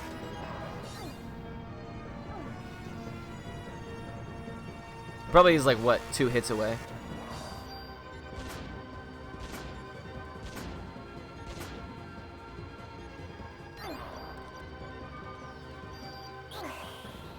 Yep.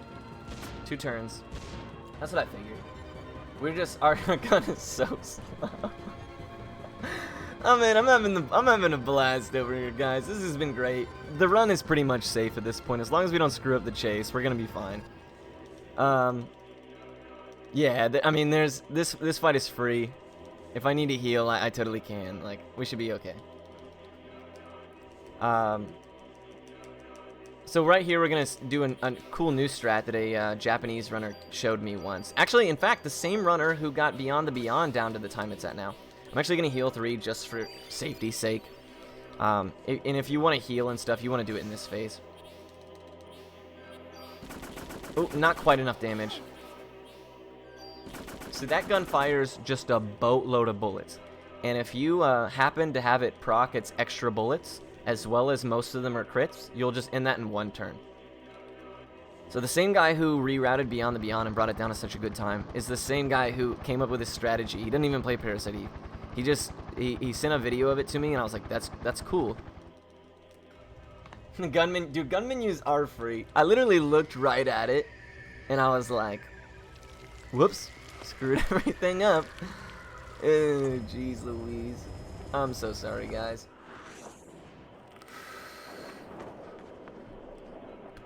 The one thing that's nice is that this is the dopest cutscene in all of video games.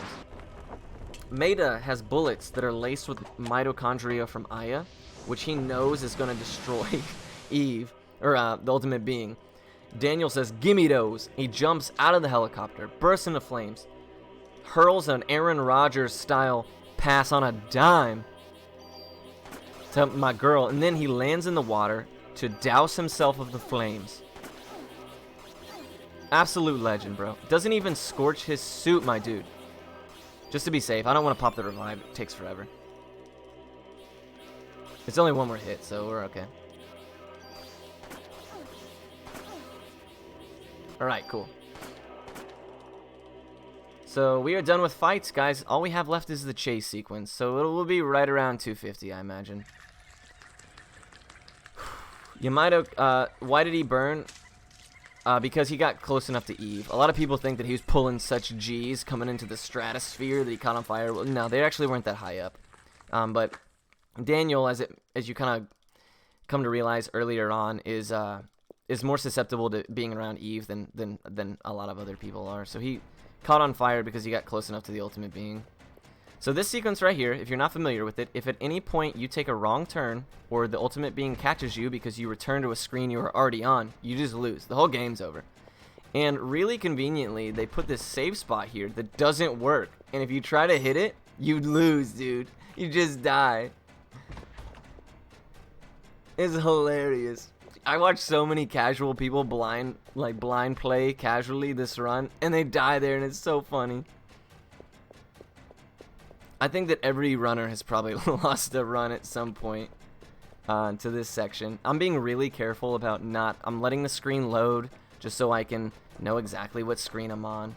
I'm not holding, because usually what you'll do is you'll hold the direction you want to run while the screen loads, so you save a few steps on every load. In this area, it's not worth it. The ultimate being is never going to catch you unless you make a wrong turn or go backwards. So there's really no merit to buffering your loads. You're not going to save that too much time, and the risk on just accidentally forgetting the order of the screens is immense.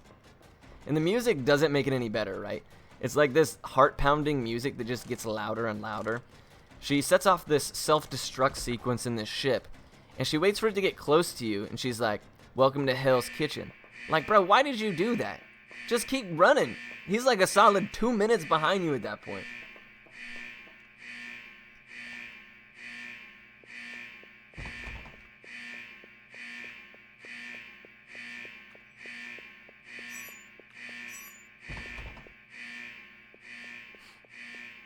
Can we sub 250? I don't think we can. 2 more screens.